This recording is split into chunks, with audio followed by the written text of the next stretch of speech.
ઉદ્ધવાસ્યાશ્રિતાયન્ય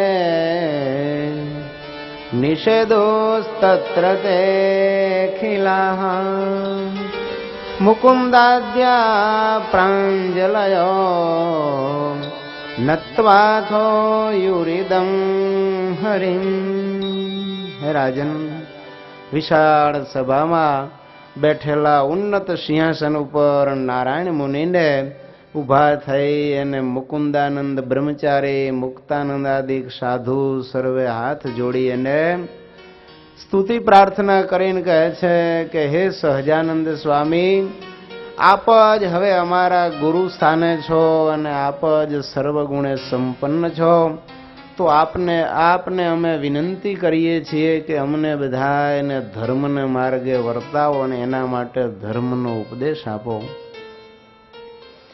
સુરત મુનિ કહે છે, હે રાજન, આવા ભક્તોના વચનો સાંભળી અને ભગવાન નારાયણ મુનિ અતિશય રાજી થયા છે અને ભક્તોની ધર્મમાં અતિ દૃઢ સ્થિતિ કરાવવા માટે કહેવા લાગ્યા છે.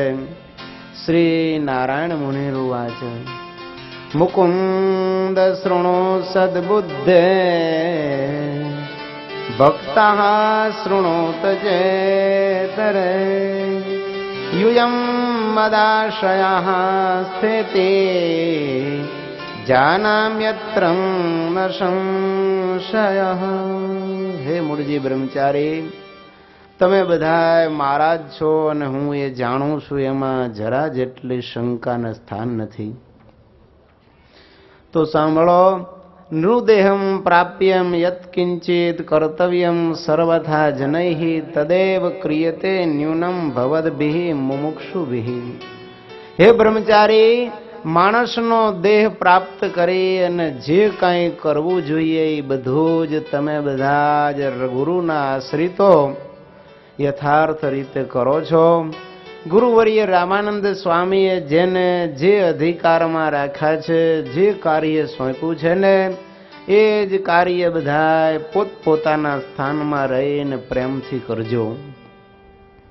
ભગવાન સ્વામિનારાયણ આપણને એક પોટી પોસ્ટ ઉપર, મેનેજમેન્ટની પોસ્ટ ઉપર જે બેઠા હોય ને એને કેમ કરવું જોઈએ શીખવાડે છે. ભગવાન ગાદીએ બેઠા, ગુરુ ધામમાં ગયા, પણ કોઈ ચેન્જીસ તરત કરતા નથી હો. ઘણા તો એવા હોય ને ઉછાંસડી વૃત્તિવાળા, અને આમ જલ્દી હું સુધારા લાવી દઉં. અરે પોસ્ટ મળી નથી ઊંચી કે તરત જ બધાને બોલાવીને મીટિંગ કરીને કહે છે કે તારે આ નહીં કરવાનું, તારે આ નહીં કરવાનું, એમ કરીને એના હાથમાંથી રાઇટ્સ બધા છીનવી લે. પરિણામ શું આવે ખબર છે? બધા ભેગા થઈને એને કમ્પ્લેન કરીને ત્યાંથી બદલી કરાવી દે, કાં તો સંડોવે ક્યાંક અને એમાં પદભ્રષ્ટ કરાવે. માટે સીધો કોઈ અધિકાર પ્રાપ્ત થાય તો ક્યારેય કોઈના ઉપર રોફ જમાવવા ન માંડવો, પણ એમ કહેવું કે તમે બધા જે કરો છો એ બહુ સારું કરો છો અને હજી આપણે આનાથી વિશેષ સારું કરવાનું છે, એના માટે કટિબદ્ધ થવાનું છે. મહારાજે એકેયની બદલી નથી કરી, કહે છે ગુરુએ જે આજ્ઞા કરી છે એ પ્રમાણે જ બધા કરતા રહેજો. જુઓ, ક્યારે સુધારા લવાય, પહેલા આ સ્ટાફ હોય ને એમાંથી આપણા 4-5 કરી લેવાના, એક એકની રગ પારખી લેવાની કે એની દુખતી નસ કઈ છે એ આપણા હાથમાં આવે ને પછી એને આટામાં લઈને સુધારા ઉપર લવાય. સીધા સુધારા દેખાડીએ અને બધા જે કરતા હોય છોડાવીએ તો કોઈ છોડે નહીં. કારણ કે જૂના હોય તો જળ ઘાલી ગયેલા હોય, એને આપણે એમ કહીએ કે તમે તાત્કાલિક છોડો, એ છોડે નહીં. પહેલા આપણા મૂળિયા ઊંડા થાય પછી એના મૂળમાંથી આપણે મૂર્ખાઈ મૂકીએ તો મૂળ ઉખડે હો ભાઈ. માટે સીધા સુધારા ન કરવા ભગવાન આપણને શીખવાડે છે કે ઊંચી પોસ્ટ મળે ત્યારે પહેલા તો બધાને આદર આપવો, એનો પ્રેમ સંપાદન કરીને પછી સુધારા સૂચવવા. ભગવાન કહે છે ગુરુએ જે અધિકાર આપ્યા છે એ જ અધિકારમાં ત્યાગી અને ગૃહી સર્વે વર્તો છો. અમે અતિશય રાજી થઈએ. હે ભક્તો, ધર્માદપેતમ યત કર્મમ યદ્યપી સ્યાન મહન ફલમ ન તત્ સેવેત મેધાવી સૂચિ કુદ સલિલમ યથા. કે ધર્મથી રહિત એવું ગમે એટલું મોટું કાર્ય મોટું ફળ આપનારું હોય તો પણ જેમ પવિત્ર થવા માટે ગટરના જળથી કોઈ નાય નહીં, એમ અધર્મના માર્ગે ક્યારેય સુખી થવાનો ઉપાય કરવો નહીં. દારૂનો વેપાર કરીને, માંસ વેચીને, માછલા પકડવાની જાળ વેચીને કે પછી એવા તીક્ષ્ણ હથિયારો હિંસાના બનાવીને ક્યારેય સુખી થવાના ઉપાયો ભગવાનના ભક્ત કરતા નથી. કારણ ભગવાન કહે છે, ધર્મ છે દામ રે સર્વે સુખનું રે, ધર્મ છે દામ રે સર્વે સુખનું રે, રાખજો જન કરીને જતન રે, ધર્મ ધારીને રે સંત સુખી થયા રે, વાલ પે વરદા હરીને વચન રે, ધર્મ છે દામ રે સર્વે સુખનો રે. કહે છે બધા જ સુખનું ધામ કોઈ હોય ને તો એ ભક્તો ધર્મ છે. એક વખત એક શેઠને ત્યાંથી રાત્રિના સમયે છે ને લક્ષ્મીજી હતા, એ ચાલવા તૈયાર થયા. કહે છે, શેઠ હવે હું તમારે ત્યાંથી જઈશ. ત્યારે લક્ષ્મીજી કહે છે, ભલે. શેઠ કહે છે, લક્ષ્મીચંદ શેઠ કે ભલે માતાજી, આપને ન ફાવતું હોય તો સુખપૂર્વક આપ જઈ શકો છો, હું આપને આગ્રહ કરીને રોકી ન શકું. લક્ષ્મીજી ચાલ્યા એટલે બીજે દિવસે બીજા એક દેવ નીકળ્યા. કહે છે કે હું પણ જઈશ. તમે કોણ છો? ત્યારે કે હું યશ છું. યશ જ્યાં ધન ન હોય ત્યાં યશ મળતો નથી, માટે હું પણ અહીંયાથી ચાલ્યો જઈશ. ત્રીજે દિવસે બીજા એક દેવ નીકળ્યા. કે તમે કોણ છો? ત્યારે કે હું સુખ છું. હવે અહીંયા ધન નથી તો હું પણ રહીને શું કરું, માટે હું જઈશ. ચોથે દિવસે બીજા એક દેવ નીકળ્યા. કહે છે તમે કોણ છો? ત્યારે કે હું દાન છું. લક્ષ્મીજી ન હોય તો હવે તું દાન કરી નથી શકવાનો, માટે હું પણ રહીને શું કરું? ભલે જેવી આપની ઈચ્છા. પણ પાંચમે દિવસે છે ને ધર્મ હતો એ તૈયાર થઈને આવ્યો. સત્યરૂપી ધર્મ કહે છે કે હવે હું જાઉં છું. ત્યારે કે કેમ? તો કહે છે જ્યાં યશ નથી, દાન નથી, સુખ નથી, ધન નથી, ત્યાં રહીને હું શું કરું? કહે છે સાંભળો, બીજા બધાને તો મેં ભલે જવા દીધા, પણ આપ મારા ઉપર કૃપા કરીને મારે ત્યાં રહો. આપને હું જવા નહીં દઉં. આપને તો હું શિર સાટે મારા શરીરની કુરબાની આપીને પણ જવા તો નહીં દઉં.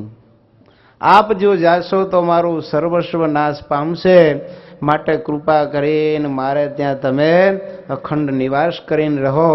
મેં કઈ એવી આજ્ઞા લોપી કે તમે મને છોડીને જવા તૈયાર થયા છો? ત્યારે ધર્મ કહે છે કે શેઠ, તમે મહાન ધાર્મિક છો, સત્યવાદી છો. હું તમને છોડીને જવાની ઈચ્છા કરતો તો, પણ હવે આપનો ભાવ જોઈને હું જવાનો નથી. ત્યાં તો બીજે દિવસે ચારેય જણા પાછા આવ્યા.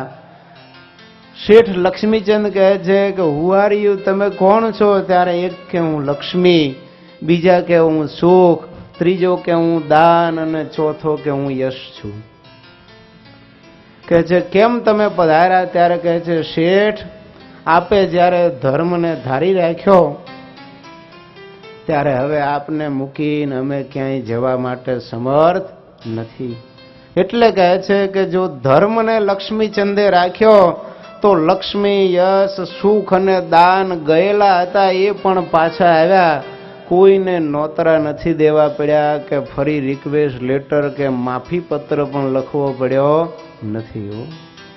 એટલે ભગવાન કહે છે હે ભક્તો, નિપાનમ એવ મંડુકા સરહ પૂર્ણમિવાંડજાહ શુભ કર્માણામ આયાંતિ વિવશઃ સર્વ સંપદા. હે ભક્તો, સરોવરની અંદર પાણી ભરાય ત્યારે દેડકાઓને કોઈ આમંત્રણ પત્રિકા લખવી નથી પડતી. દેડકાઓ તરત જ આવીને સરોવરમાં નિવાસ કરે. નળ સરોવરમાં પાણી ભરાય ત્યારે દેશ વિદેશના પંખીઓ દોડીને આવે છે. કઈ નળ સરોવર જાહેરાત નથી આપતું કે મારામાં પાણી આવ્યું છે તો આવો. જેમ સરોવરની અંદર પાણી ભરાતા દેડકા અને પંખીઓ આવે છે, એમ શુભ કર્મ કરનારા, ધર્મને ધારી રાખનારા ધર્મિષ્ઠ જનોને ત્યાં સર્વે સંપત્તિ છે ને એ ભક્તો વિવશ થઈને આવે છે. સામે ચાલીને તમે ના પાડો ને તોય ઘરમાં આવીને રહે છે. એટલે મહારાજ કહે છે, હે ભક્તો, તમે ધર્મને અખંડ ધારી રાખજો. ધર્મ કોને કહેવાય તો કે આર્ય પુરુષો જેને વખાણે એનું નામ ધર્મ અને નિંદા કરે એનું નામ અધર્મ લ્યો. વેદ પ્રણિહિતો ધર્મો અધર્મસ્તદ વિપર્ય કહે છે, વેદમાં જે આજ્ઞા કરી છે એ ધર્મ અને નિષેધ કર્યો છે એનું નામ અધર્મ. સદાચાર સ્મૃતિર્વેદા ત્રિવિધમ ધર્મ લક્ષણમ સાધુનામ સમયશ્ચાપી પ્રમાણમ વેદવદ ભવેત. કહે છે, હે ભક્તો, સત્પુરુષોનો આચાર વેદમાં કહ્યું હોય અને સ્મૃતિ શાસ્ત્રમાં પણ એનું પ્રતિપાદન હોય એવા જે કંઈ આજ્ઞાઓ એને તમે ધર્મનું સ્વરૂપ જાણો છો. ભગવાન કેટલી વિચક્ષણતા વાપરે છે. ભગવાન કેવળ વેદે કહ્યું એને ધર્મ એમ નથી કહેતા, સ્મૃતિમાં કહ્યું એને પણ એકલાને ધર્મ નથી કહેતા, સત્પુરુષોના આચારને પણ એકડ કેવળ ધર્મ નથી કહેતા.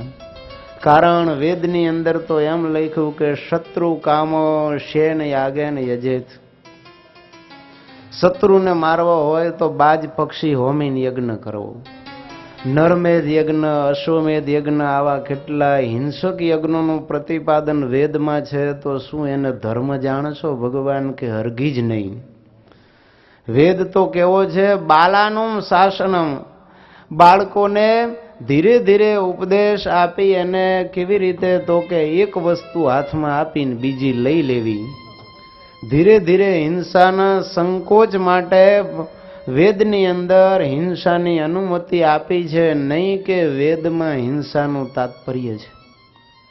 સ્વામી જેવા સત્પુરુષ હોય એની પાસે કોઈક બીડીનો હરેડ બંધાણી આવ્યો હોય ને એમ કહેતો હોય કે સ્વામી 2 થોકડી પી જાઉં છું, પણ એમના ધર્મપત્નીનો આગ્રહ હોય ને દીકરો કે એના ભાઈબંધ ભેગા આવ્યા હોય કે સ્વામી આને બીડી છોડાવો, ત્યારે સ્વામી કહે છે, ભગત, આવો માણસનો દેહ આપ્યો ભગવાને અને હવે બીડી પીને બગાડી નાખશું, માટે એમ કરો આ બીડી છોડી દો. ત્યારે કહે છે, સ્વામી આ તો જાન છૂટે પણ બીડી છૂટે એમ નથી. સ્વામી કે કેટલી પીવે છે? ત્યારે કે સ્વામી 2 થોકડી પી જાઉં છું. એમ કરો ને ઓછી ન થાય, થોડી 1 થોકડી પીવાની રાખો. ત્યારે કહે છે, ભલે સ્વામી, આપના વચને 1 થોકડી પીશ બસ. થોડાક દિવસો પછી ફરી દર્શને આવે ત્યારે સ્વામી કહે છે, ભગત, બીડીનું કેમ છે? તો કે સ્વામી 1 થોકડી જ પીવું છું. એનાથી ચાલે છે? તો કે હા, 1 જુડીથી ચાલી જાય છે. એમ કરો ને હવે અડધી જુડી રાખો ને. ભલે સ્વામી, તમે કહેતા હોય તો આજથી અડધી, બસ અડધી પીવે. વળી ત્રીજી વાર આવે ત્યારે કહે છે, હવે દિવસમાં 10 પીજો. ફરી આવે ત્યારે કે હવે એમ કરો, જમો ત્યારે 3 વખત પીવાની. 5મી વખત આવે ત્યારે સ્વામી કહે છે, ભગત, 2 જુડીમાંથી 3 બીડી આવ્યા, તો હવે આ 3 બીડી શું આપણાથી ન છૂટે, માટે એમ કરો આજથી બીડીને તિલાંજલિ આપી દો. ત્યારે કહે છે, સ્વામી, આજથી તમારા વચને ગઈ જો. ત્યારે સ્વામી આવો ઉપદેશ આપતો હોય ત્યારે તમારા જેવા બેઠા હોય ત્યારે કે સ્વામી 1 થોકડી 1 જુડીને તો છૂટી આપે છો, માટે 1 જુડી પીવા માંધો નહીં, એનાથી વધારે ન પીવાય. તો આ કઈ 1 જુડીની છૂટી નથી, પણ આ તો મજબૂરી છે કે પેલાથી છૂટે એમ નથી. એટલે એને એક જોડીની છૂટી આપી, અડધી જોડી, 10 બીડી, 3 બીડીને છેલ્લે બંધ કરાવી છે. એમ વેદ છે ને એ બાલાનું શાસનમ, બાળકોને ધીરે ધીરે એક વસ્તુ આપી અથવા તો ઓછી કરાવીને છોડાવે. બાળકના હાથમાં કઈ વસ્તુ હોય ને એને ગમતી તમારે લેવી હોય ન આપે, પણ એને તમે બીજી વસ્તુ કંઈક આપો ને તો તરત ઈ છોડી દેજો. એમ વેદોએ પહેલા શું કર્યું કે જે માણસોની હિંસા ન કરાય, બીજા પશુને ખાજો. એટલે કે ભલે પછી કે બધાય પશુ ન ખવાય, અમુક જ ઘેટા, બેકરા, હરણ, આ બધા અમુક પશુઓ જ ખવાય. ત્યારે કે વાંધો નહીં, એની ક્યાં તાણ છે. પછી કે હવે આ પશુઓને એમને એમ ન ખવાય, યજ્ઞ કરીએ ને તો જ ખવાય, યજ્ઞના પ્રસાદ નિમિત્તે. હવે યજ્ઞ તો કોણ કરી શકે? બહુ ધનવાન હોય, તમારા જેવા શેઠિયાઓ યજમાન, તો યજ્ઞ થાય. એટલે મોટા ભાગની હિંસા બંધ થઈ ગઈ, પણ તોય હજી રાજા મહારાજાઓને તો ખૂબ સંપત્તિ હોય ને, એટલે કેટલાય પશુઓને હોમી નાખે. ત્યારે વેદો કહે છે, સાંભળો, હિંસક યજ્ઞ છે ને એ તો આ લોકનું સુખ અને સ્વર્ગનું સુખ આપે, એનાથી આગળ તમારી ગતિ ન થાય. વળી તમે જે પશુઓને માર્યા હોય એનો બદલો લેવા માટે એ આકાશમાં ઊભા હોય. માટે તમારે જો મુક્તિ જોઈતી હોય તો આ હિંસક યજ્ઞ બંધ કરીને અજેન યજેદ કહેતા 3 વર્ષ જૂની ડાંગર વડે યજ્ઞ કરવો જોઈએ. માટે હવે તમે આટલા સજ્જન અને એકદમ સારા નાગરિક બન્યા છો, તો આ બધી હિંસક યજ્ઞની વૃત્તિ છોડી અને અહિંસક યજ્ઞ કરી પરમાત્માને પ્રસન્ન કરી અને યદગત્વાના નિવર્તનતે એવા ભગવાનના ધામને પામો. ત્યારે એક પછી એક ધીરે ધીરે તમે જુઓ કાપ મૂકી અને વેદોએ આપણને અહિંસા સુધી લાવી દીધા. પણ એમ કે વેદવા અશ્વમેધ યજ્ઞ, નરમેધ યજ્ઞ આ બધા છે તો આપણે કરીએ, તો એ હિંસાના સંકોચ અર્થે કહ્યું છે. એટલે ભગવાન કહે છે કેવળ વેદે કહ્યું એ ધર્મ ન કહેવાય. સ્મૃતિ શાસ્ત્રમાં પણ તમે જુઓ ભગવાને લખ્યું, સ્મૃતિઓપી ભિન્ના સ્મૃતિઓર વિભિન્ના. કહે છે વેદમાં પણ કંઈક જુદું કહ્યું છે અને કેટલી સ્મૃતિઓ છે વિચાર કરો. વશિષ્ઠ સ્મૃતિ, પરાશર સ્મૃતિ, શંખ સ્મૃતિ, લિખિત સ્મૃતિ, આવી તો કેટલાય ઋષિઓએ સ્મૃતિ શાસ્ત્ર લખ્યા છે. તો કહે છે સ્મૃતિઓ પી ભિન્ના, એ પણ અલગ અલગ, એક ને એક પાપના અલગ અલગ દંડ ઋષિઓએ દેખાડ્યા હોય. એટલે કહે છે ધર્મો હિ ધર્મસ્ય તત્વમ નિહિતમ ગુહાયામ. ધર્મનું તત્વ છે એ તો ગુફામાં ક્યાંય દટાઈ ગયું છે, હાથમાં આવતું નથી. તર્ક અપ્રતિષ્ઠિત, ત્યાં તર્કને તો કોઈ સ્થાન નથી. તો પછી શું કરવું? તો કે મહાજનો યેન ગતઃ સપંથા, કે મહાપુરુષો જે રસ્તે હાલે એનું નામ તમારે ધર્મ કહેવો. કહેતા સત્પુરુષોનો આચાર.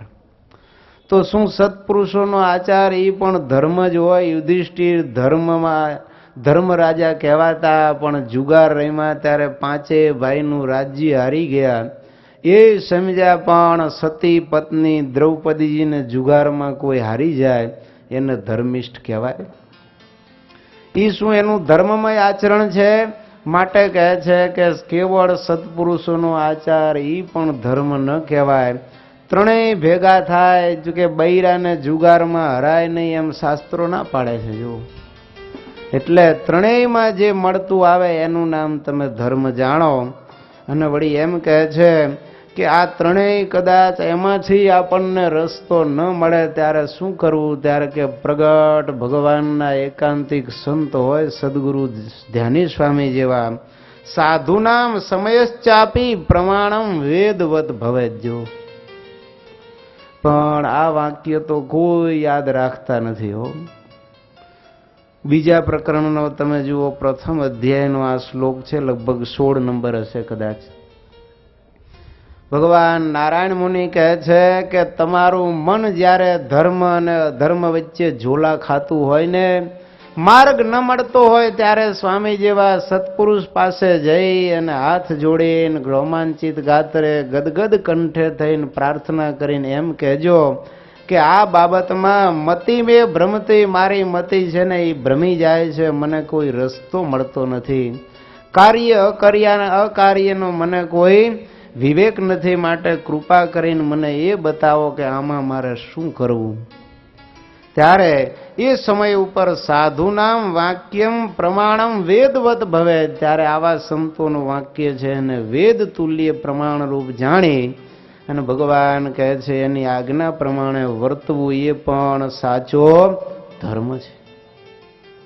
સુરત મુનિ કહે છે, હે પ્રતાપસિંહ રાજન, ભગવાન નારાયણ મુનિ ધર્મનો મહિમા ગાતા એમ કહે છે કે હે ભક્તો, ધર્મ ચિંતય માનોપી યદિ પ્રાણૈર વિયુજ્યતે તર્હિ સ્વર્ગમ અવાપ્નોતિ કિમ પુનઃ ઇમ આચરણ.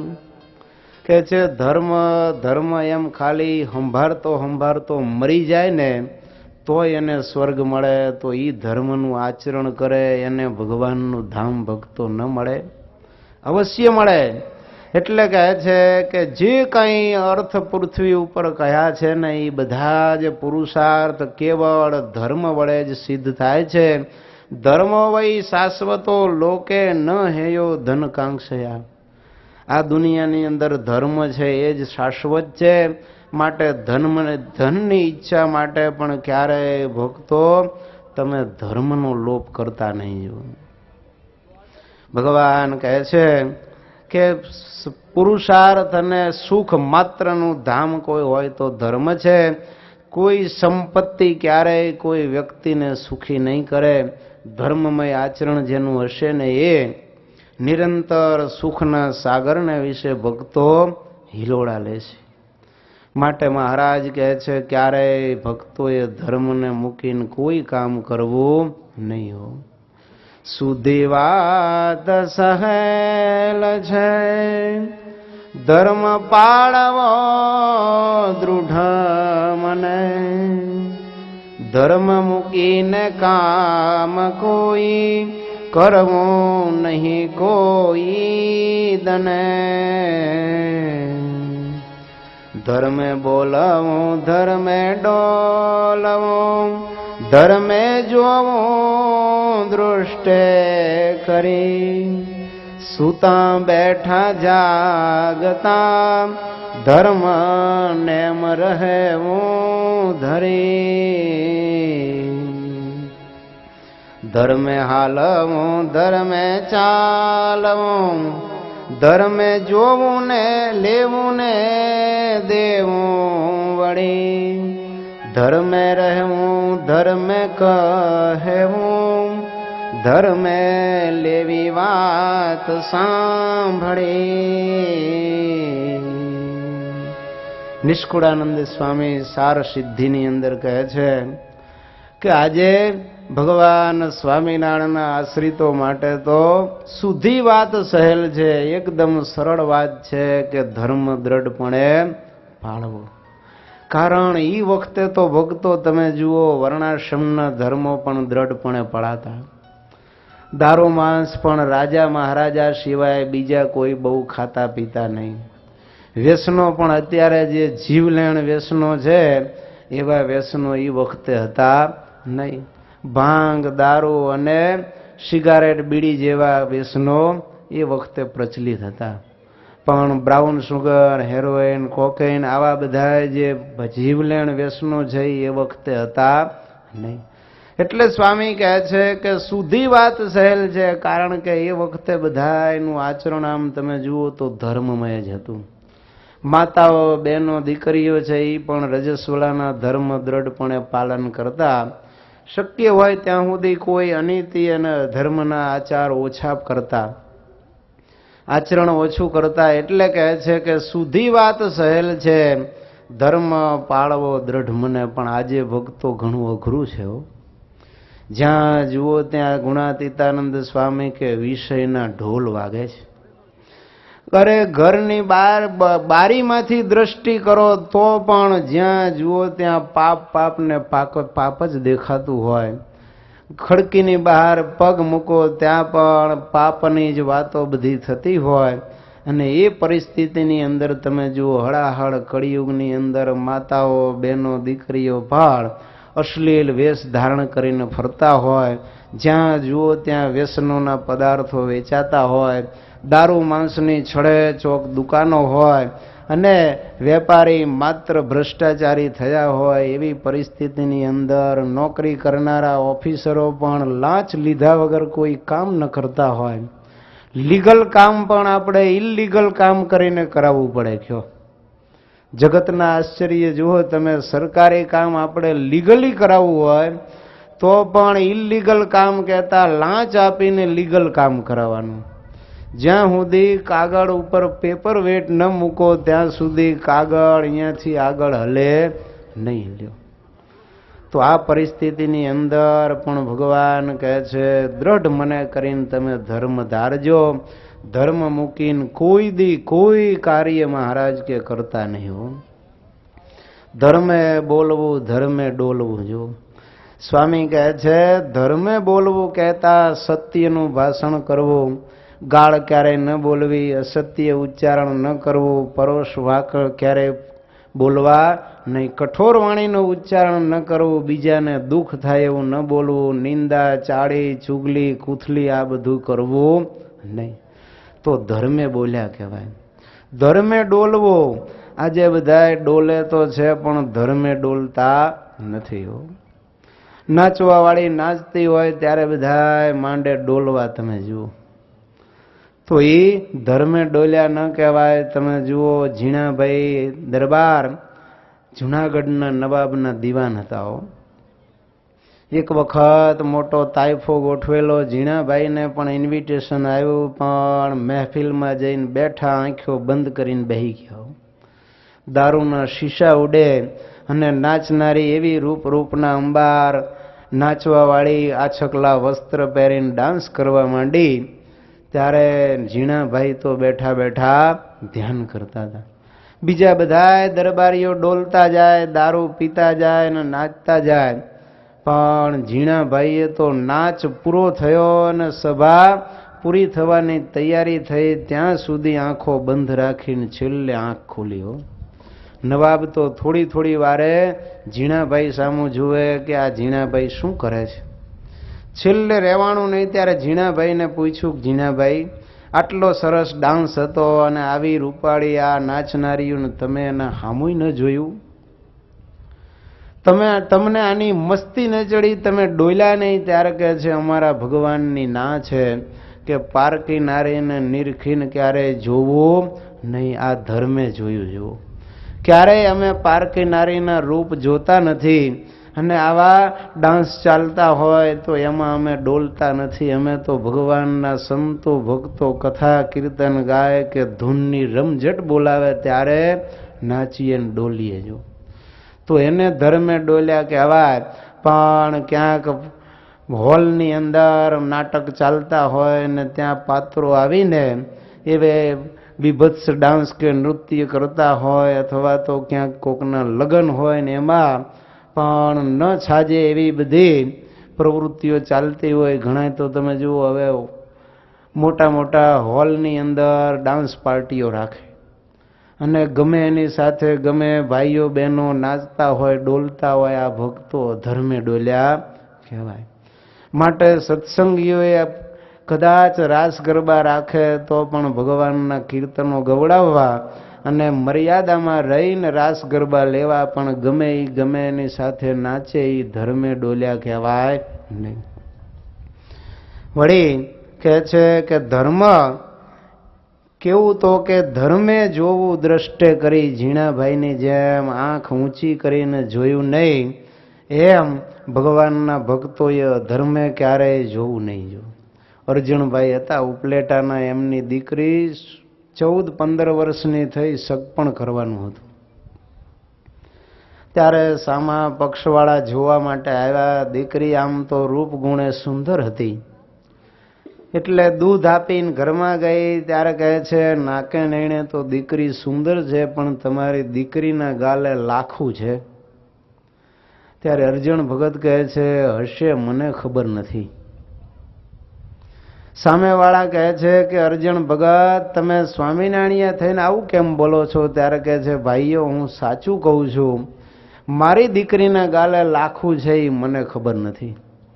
પેલા હસવા લાગ્યા કે પોતાની દીકરીના ગાલે લાખું હોય એ બાપને ન ખબર હોય, આ કોઈ દી શક્ય બને?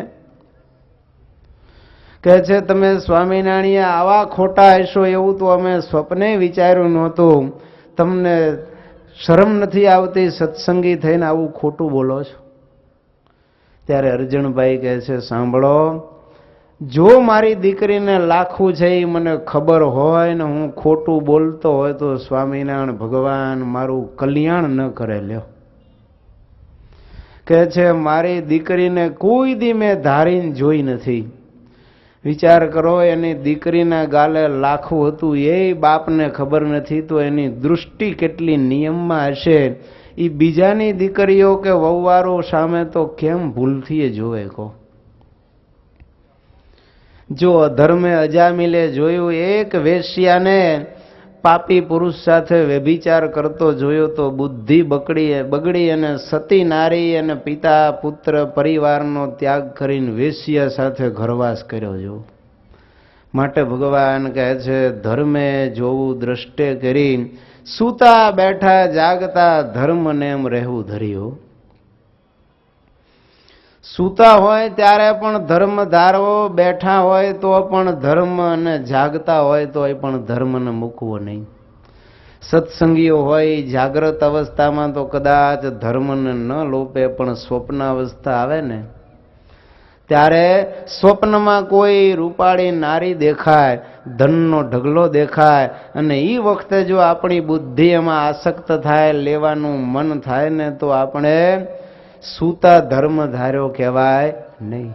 એ વખતે પણ આપણને એમ થાય કે હું તો ભગવાન સ્વામિનારાયણનો સત્સંગી છું, હું સાધુ છું, મારે આ પારકી નારીનું રૂપ જોવાય નહીં, અથવા તો મને તો અષ્ટાંગ બ્રહ્મચર્યની ત્યાગીને આજ્ઞા છે, માટે મારે આ સ્ત્રી ભલે અપ્સરા જેવી રૂપાળી હોય તો એ જોવાય નહીં.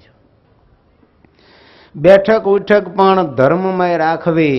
અસુરોની સંગાથે, વ્યસનીઓની સંગાથે, દારૂ જુગાર ખાનારા પીનારા વેચનારા કે પછી વ્યભિચાર કરનારા એવા પાપી પુરુષોની સાથે, ચોર સંગાથે, ગઠિયાઓ લૂંટારા ડાકુ સાથે ક્યારેય બેઠક રાખવી નહીં.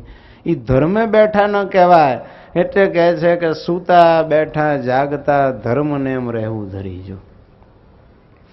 વળી કહે છે ધર્મે હાલવું, ધર્મે ચાલવું, ધર્મે લેવું ને દેવું. વળી ધર્મે કેને હાલ્યા કહેવાય? તો કે હાલતા હાલતા નીચી દ્રષ્ટિ રાખીને ચાલે, આડા અવડા ડાંફોડિયા ક્યાંય ન મારે. હો, રઘુવીરજી મહારાજ જ્યારે જામનગરની અંદર સભા જીતવા માટે સંતોનું મંડળ લઈને જતા હતા ને, બધા સંતો નીચી દ્રષ્ટિ રાખીને સવારીમાં ચાલ્યા જતા હતા.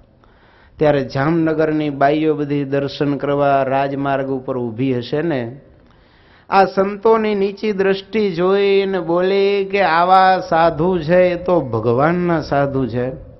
આપણા બાવા હોય એ તો આપણા હમું ડોળા ફાડી ફાડીને જોયા કરે, માટે આવા સાધુ દુનિયામાં જોયા નથી. આ ભગવાનના સાધુ છે. ગુણાતીતાનંદ સ્વામી કે મહારાજ શ્રી અડધી સભા તો આપણે અહીંયા જ જીતી ગયા. જો તો આમ નીચી દ્રષ્ટિ રાખીને કામ વગર ક્યાંય ડાફોડિયા માર્યા વગર ચાલવું એ ધર્મે હાલ્યા કહેવાય. વળી નીચે દ્રષ્ટિ, દ્રષ્ટિ પૂતમ ન્યષેદ પાદમ એમ કહે છે, પગલા મૂકો ને એક એક આગળની જમીન પવિત્ર કરીને કહેતા જોઈને પગ માંડવા. ઘણા તો એવા હાલ્યા જતા હોય, હાલતા ચાલતા આ 4-5 ને તો ઠેબે ચડાવતા જાય. એનાથી આગળ કીડી મકોડીની હાર ચાલી જતી હોય, પણ દેવને દયા તો હોય જ નહીં. હો, જાણીને હાર ઉપર પગ મૂકે અને 5-25નો કચ્ચર ઘાણ વાળી દેજો. તો એવી રીતે હાલે એ ધર્મે ચાલ્યા કહેવાય નહીં. ધર્મે તો જળ ભરત ચાલતા હતા. તમે જુઓ, રહુગણની પાલખી ખભે લઈને હાલતા હતા, પણ રસ્તામાં કીડી મકોડીની હાર જોવે ને, ક્યારેક ટૂંકી ડગલી ભરે ને ક્યારેક લાંબો કૂદકો મારે, અને રહુગણના માથામાં ઓલી પાલખીની ઈંચ ભટકાય. ત્યારે રહુગણ કહે છે એટલે આ હરખા હાલો, કોણ આમ ચાલે છે મારા માથામાં ઈંચ વાગે? ત્યારે ઓલા ત્રણ ભોઈ કહે છે કે આ નવો આવ્યો ને હરખો હાલતો નથી, અમે તો સીધા ચાલીએ છીએ. જુઓ, ત્યારે રહુગણે જળ ભરતને ધમકાવ્યો, વળી પાડખી લઈને ચાલ્યા, પણ એનો તો એ જ ચાલવાનો નિયમ હો. દ્રષ્ટિ નીચી રાખીને ચાલે. એક જીવ પણ પોતાના પગ નીચે કચરાઈને મરે નહીં એની કાળજી રાખીને ચાલે છે. પરિણામે આને માથામાં ઈંચ વાગી. રાજા ખીજાણો પાલખી ઉપરથી હેઠો ઉતરીને કહે છે, સાંભળ જળ મૂરખ, તને હું શિક્ષા કરીશ. આજે તને હું યમરાજાની પેઠે શિક્ષા કરીશ. ત્યારે આ જળ ભરત કહે છે કે સાંભળો, તમે મને શું શિક્ષા કરવાના હતા? હું તો આત્મા છું. કહે છે તને મારો ડર નથી લાગતો? હું સિંધુ સૌવીર દેશનો રાજા છું. કહે છે મને કોઈનો ડર નથી. અરે તું સીધો કેમ નથી ચાલતો? કહે છે સાંભળ, હું તો સીધો જ ચાલું છું. શું પૂછો છો મુજને કે હું શું કરું છું? મને જ્યાં ગમે ત્યાં હરું છું, ફરું છું. શું પૂછો છો મુજને કે હું શું કરું છું? મને જ્યાં ગમે ત્યાં હરું છું, ફરું છું. મને જ્યાં ગમે ત્યાં હરું છું, ફરું છું. નથી બીક મને, નથી બીક કોઈની, મને આ જગતમાં નથી બીક કોઈની, મને આ જગતમાં. ફક્ત એક મારા, ફક્ત એક મારા પ્રભુથી ડરું છું. મને જ્યાં ગમે ત્યાં હરું છું, ફરું છું. મને જ્યાં ગમે ત્યાં હરું છું, ફરું છું.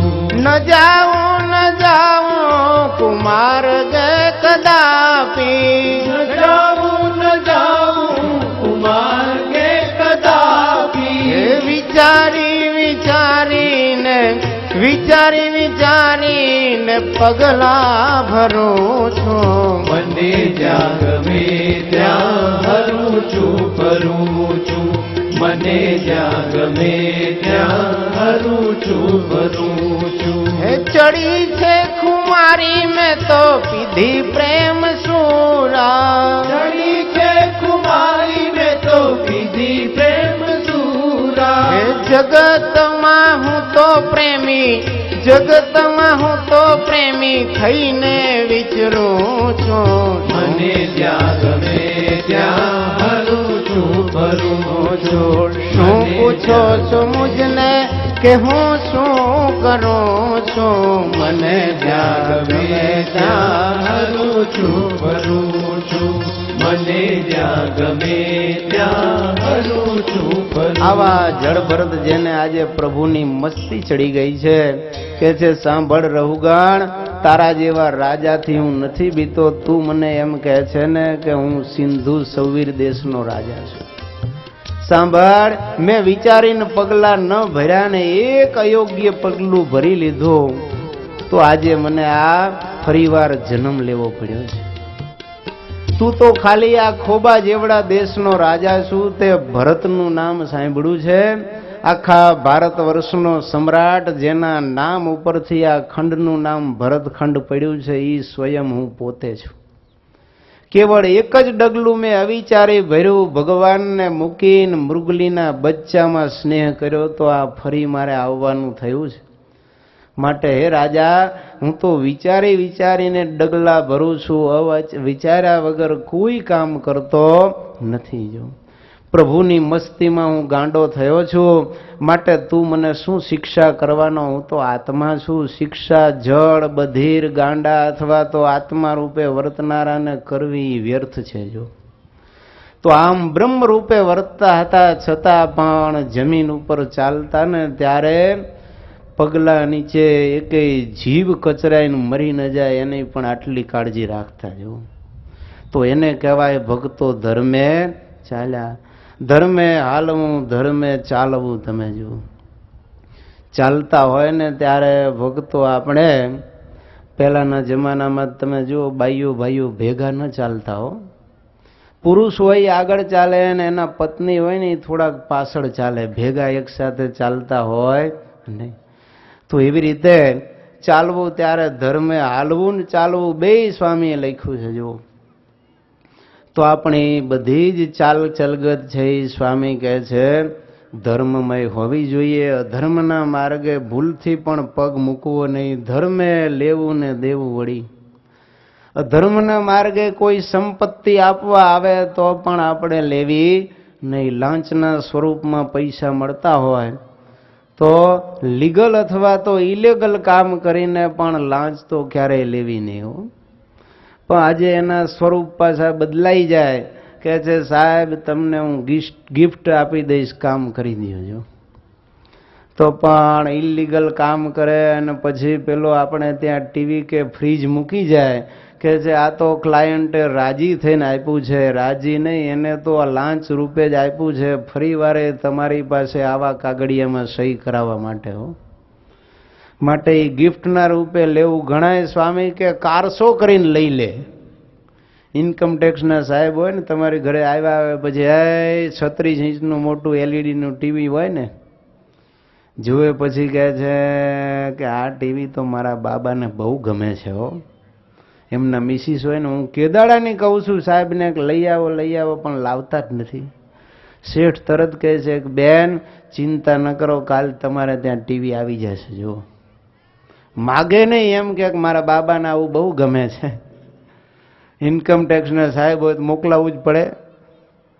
એટલે કહે છે કે અમે તો લાંચ લેતા નથી, પણ આ માગવાના કારસા છે વિવિધ પ્રકારના. તમે જુઓ બીજે દિવસે શેઠ હોય ત્યાંથી બારોબાર ઓર્ડર આપી દે ટીવી શોરૂમમાં કે પટેલ સાહેબને ત્યાં 36 ઇંચનું ટીવી મોકલી દેજો.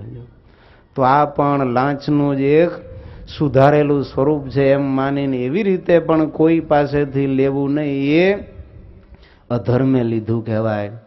અને ધર્મે દેવું વળી. દેવું એ પણ ધર્મે દેવું. લાંચ રૂશ્વત લેવી એ તો સમજ્યા, પણ દહેજ લેવું ને એ મોટો અધર્મ છે. તમે જુઓ આજે તો દીકરાઓ વેચાય છે. સરદાર પટેલ એક વખત કરમસદમાં આવ્યા હશે, અહીંયાથી બાજુના ગામ ગયા હતા. એટલે પટેલની ઘરે એક જુવાન જો દીકરો હશે એટલે પટેલને કહે છે કે આ બળદિયો કેટલામાં વેચવાનો છે, સોદો કેટલામાં કરવાનો છે. પટેલ કહે છે સરદારજી તમે આવા નેતા થઈને આવું કેમ બોલો છો? ત્યારે કે બીજું શું બોલું, તમારા દીકરાના બદલામાં તમે દીકરીના બાપ પાસે કેટલું માગો છો કયો? આજે દુઃખી થઈને કહેવું પડશે કે આ ગુજરાતમાં આ બાજુ બધા આવા રિવાજ છે હો. દીકરીવાળાને એમ કહે કે દીકરાને મકાન લઈ દો, વેલ ફર્નિશ મકાન સાથે એક ગાડી અથવા તો બાઇક, અને ઓફિસ કરવાની હોય તો કે ઓફિસ કરી દો તો તમારી દીકરી લઈ આવજો. તે આ બળદનો સોદો ન કર્યો તો બીજું શું કર્યું કયો? એટલે સરદારજી કહે છે કે આ બળદ કેટલામાં વેચવાનો જોવો. તો એમ જે સોદો કરીએ એ પણ ધર્મે લીધું કહેવાય. કન્યા વિક્રય થાય છે આજે. વિચાર તો કરો, દીકરીનો બાપ એની દીકરીને સારા સદગુણ આપી ભણાવી ગણાવીને તમને એમને એમ સોંપી દે, અને એની પાસે તમે આટલા રૂપિયા માગવા યોગ્ય કહેવાય? ઉલટાની પતિની ફરજ છે જમાઈની કે એનું ઋણ સ્વીકાર કરવું જોઈએ કે મારી પત્નીને તમે વિહવરાની કરી અને સારા સદગુણો આપ્યા અને કોઈ પણ રિવોર્ડની આશા રાખ્યા વગર મને તમે એમને એમ ઉલટાની 25 તોલા હોનું લઈ શણગારીને મારું ઘર હલાવવા માટે મોકલી દીધી. આવો શુભ વિચાર કોઈ જમાઈને આવે છે? સસરા અને સાસુનો સાડીનો આભાર માનવાને બદલે એમ થાય છે કે હું તો આના ઉપર ઉપકાર કરું છું કે આની દીકરીને કોઈ લેતું નહોતું ને મેં લીધું. આ બારદાન ક્યાંય હાલે એવું નહોતું ને હું સાચવું છું. પણ બારદાને તને આપે કોને? હું એમ કહું છું. લાકડે માકડું બજાડ્યું એ તો વિચાર નથી કરતો. તને કોઈ દેતું નહોતું ત્યારે આ બારદાન તે લીધું છે, કઈ અમથું નથી લીધું.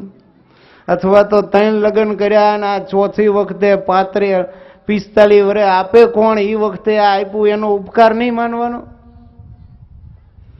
માટે આવી પરિસ્થિતિની અંદર જો જમાઈ સસરા પાસે માગે, ઘણા તો એવા હોય છે કે સસરાની સંપત્તિ ઉપર જ નજર રાખીને બેઠા હોય છે. ધિક્કાર છે એવા જમાઈને, એને પુરુષોત્તમ લાગ્યું કહેવાય, એને તો હિજડો કહેવાય. હું એમ કહું છું કે જે સસરાની સંપત્તિ ઉપર નજર રાખીને જીવે છે એનામાં કમાવાની ત્રેવડ નથી તો પરણ્યો શું કામ? તમે જ વિચાર કરો કે સામાન્ય પરિસ્થિતિની અંદર તમે હોય ને તમારી દીકરી કે બેન સર્વગુણે સંપન્ન હોય, સારા ઘરનું માગું આવ્યું હોય ને એ વખતે એ તમારી પાસે આવું માગે, તમે એને આપી ન શકો ને તમારી દીકરી સારા ઘરના સંબંધથી વંચિત રહી જાય, ત્યારે તમારો અંતરાત્મા કેટલો ડંખે કે પ્રભુ તારા ઘરમાં આ ન્યાય, અમારી દીકરી સર્વગુણે સંપન્ન છે, સતી નારી થાય એવા સર્વ શુભ ગુણો યુક્ત, અને છતાંય અમે દહેજ નથી આપી શકતા, એ વાંકે અમારી દીકરીને સારું ઘર ન મળે. માટે જુવાની આવવાને હું તો કહું છું કે તમારામાં કવાની તેવડ ન હોય તો આવી જાયજો અમારા ભેગા, હાથમાં લઈને માળા ફેરવજો, આત્માનું કલ્યાણ થશે ને જગતમાંથી અપકીર્તિ મટશે. હો, સંસાર ચલાવવાની તેવડ ન હોય, પત્ની અને મા બાપ અને પુત્ર પરિવારનું પાલન કરવાની ત્રેવડ ન હોય અને સંસાર માંડવો એ જરાય યોગ્ય કહેવાય નહીં. એમ ઘણા દીકરીના મા બાપ પણ માગતા હોય તો એ પણ ભક્તો કન્યા વિક્રય કરવો ને એ મહા મોટું પાપ છે. દીકરી તો ભક્તો પારકી થાપણ કહેવાય, એને તો આપણે રૂડા સંસ્કારો આપી અને ઘરની સંપત્તિ પ્રમાણે શણગારીને દીકરીના દાન લેવાના હોય. દીકરીના પૈસા ઉપર બાપ જીવે ને એને કસાઈ કહેવાય ભક્તો, કસાઈ. માટે ભૂલથી એ દીકરીના પૈસાને સ્વપ્ને પણ સંકલ્પ ન કરવો. આપણા પૂર્વજોના વિચાર કરો ભક્તો, એ વખતના નિયમો તો જુઓ. દીકરીના ઘરનું પાણી એ બાપ ન પીવે. હો, સારા માઠા પ્રસંગે જવાનું થાય ને, આજે ઘણા વડીલો મેં એવા જોયા છે કે સારા માઠા પ્રસંગે જવાનું થાય ને તો દીકરીના ઘરે પાણી ન પીવે, પડોશીના ઘરે જઈને પાણી પીવે. એ આ નિયમ શું સૂચવે છે ખબર છે? દીકરીનું પાણી એ ન પીવાય તો શું એના પરિવારનું લોહી તમારે પી જવાનું? હું એમ કહું છું. આખી જિંદગી બિચારા એના સસરાએ અને દીકરાએ કમાઈને કાંઈક સંપત્તિ ભેગી કરી હોય અને તમે એમ કહો કે મારી દીકરીના બદલામાં તમે મને આટલા રૂપિયા આપો તો હું મારી દીકરી તમારા દીકરા જોડે વડાવું. એના રૂપિયા લઈને તમારા દીકરીને ભિખારીને સોંપવાની છે? પાપી દુરાચારી પુરુષને હવાલે જે દીકરીને કરી દે અને રૂપિયા લઈને દીકરીના પૈસા ઉપર તાગડ ના કરે, એને શું બાપ કહેવાય? એને ભક્તો રાક્ષસ કહેવાય, રાક્ષસ. હો, માટે ક્યારેય અધર્મે ધન ન લેવું. દીકરીને દેવાય એટલું ભક્તો દેજો, ન દેવાય તો હાથ જોડજો, પણ એના પૈસા લેવાનો સંકલ્પ સુદ્ધા ક્યારેય કોઈ કરતા નહીં. સ્વામી કહે છે ધર્મે લેવું ને દેવું વળી જો. તો આવી રીતે લાંચ રૂશ્વત પણ ક્યાંય આપવી નહીં. કોઈ વસ્તુ આપી અને એને બદલામાં બીજી અપેક્ષા ક્યારેય આપણે રાખવી નહીં. તો આવી રીતે વર્તીશું તો ભગવાન શ્રી હરિ કહે છે કે તમે જો આવો ધર્મ પાળશો ને તો એ ધર્મ અમને અતિશય વાલો છે. તમારા ઉપર અમે એટલા બધા અતિશય રાજી થશું કે એ રાજીપાનો કોઈ મર્યાદા નહીં હોય, માપ નહીં હોય, એની કોઈ સીમા નહીં હોય. ભગવાન કહે છે એ ભક્તો, ધર્મ એવ હતો હંતિ ધર્મો રક્ષતિ રક્ષિત કર્મણા મનસા વાચા તતો ધર્મમ ચરેત પુમાન. ભગવાન કહે છે હે ભક્તો, ધર્મને જો હણી નાખશો ને તો એ તમને પહેલા હણી નાખશે. ધર્મની રક્ષા કરશો ને તો ધર્મ તમારી રક્ષા કરશે. માટે મન કર્મ અને વચને કાયમ ધર્મનું આચરણ ભક્તો કરજો. અજરા મરવત પ્રાજ્ઞો વિદ્યામ અર્થમ ચ સાધયેત ગૃહિત એવ કેશેષુ મૃત્યુના ધર્મમ આચરાત. ભગવાન કહે છે હે ભક્તો, હું અજર અમર છું એમ માની અને તમે વિદ્યા અને ધર્મની સાધના કરજો. કહેતા વિદ્યા અને ધન સંપાદન કરજો. પણ કાળ ચોટલી પકડીને બેઠો છે એમ માનીને તમે ધર્મ પાળજો અને ભગવાનની ભક્તિ અને મુક્તિના સાધન કરજો. અને વાત એ સાચી છે, ભક્તો ડેથી જ અનસર્ટાઇનલી સર્ટાઇન હો. મૃત્યુ છે ને એ ચોક્કસ આવવાનું છે, છતાંય ક્યારે આવશે એ કાંઈ નક્કી નથી. મૃત્યુ અનિશ્ચિત છે છતાં નિશ્ચિત છે, આવવાનું છે એ હકીકત છે. ક્યારે આવશે એ આપણને ખબર નથી. જો તો આવા અનિશ્ચિત જીવન વચ્ચે પણ આપણે કેવળ ઇન્દ્રિયો અંતઃકરણને લાડ લડાવવા માટે ભોગ સુખની પાછળ પાગલ થઈ અને મુક્તિ અપાવનાર ધર્મને છોડી અને આપણે અધર્મને માર્ગે ધન સંપાદન કરીએ, એ શું ભક્તો આપણી બુદ્ધિમત્તા છે? ક્યારેય અધર્મને માર્ગે સુખી થવાનો ઉપાય ન કરવો. પણ વિદ્યા ભણવી હોય તો સ્વામી કહે છે કે ભગવાન કહે છે એમ માનવું કે હું તો અજર અમર છું. કારણ આજ મરી જવાના છે એમ માનતા હોય તો કોઈ ભણવા જાય? આણંદનો એક છોકરો હતો, એક જ્યોતિષે હાથ જોઈને કહ્યું કે બાબા તું તો 6 મહિનામાં મરી જવાનું. 10 મહિનામાં ભણતો હતો, ઠેલો લઈને ઘરે આવતો રહ્યો અને માંડ્યો રડવા. બહુ સ્વામી સમજાવ, એને પિતાજીએ સમજાવ્યો પણ કે હું તો મરી જ જવાનું, ભણવું નથી. દુકાને લઈ જાય તો દુકાને ન બેસે, ખાવા પીવાનું છોડી દીધું, હાવ થોડું ખાય, દુબળો થઈ ગયો. સત્સંગીએ કહ્યું કે ગાંધીનગરમાં ધ્યાની સ્વામી છે એની પાસે લઈ જાઓ. સ્વામીને ફોન કરીને સત્સંગી બિચારા સાથે આવ્યા. લલિતભાઈ ને અશોકભાઈ આણંદવાળા હતા એ વખતે. અને સ્વામીને વાત કરી કે સ્વામી આ છોકરાને આવું જ્યોતિષે કહ્યું છે. સ્વામી વિશે એ બાળકે ઘણું સાંભળેલું કે આ છોકરો 6 મહિનામાં મરી જવાનો. સ્વામી કહે છે જ્યોતિષ બધા ગાંડા, હું તને કહું છું 100 વર્ષ જીવવાનું, જા જમી લે. તરત જ જમીન આવ્યો. સ્વામી કહે છે કે હવે તું ભણવા જાજે, તને કાંઈ નથી થવાનું, જા. તે દિવસથી ભણવાનું ચાલુ કરી દીધું, હજી જીવે છે જો. અને ભણીને કદાચ અત્યારે તો હવે સેટ થઈ ગયો હોય છે કોઈ બિઝનેસમાં કે પછી ખબર નથી શું થયું. એ બાળક હવે અત્યારે નોકરી કરે છે, ધંધો.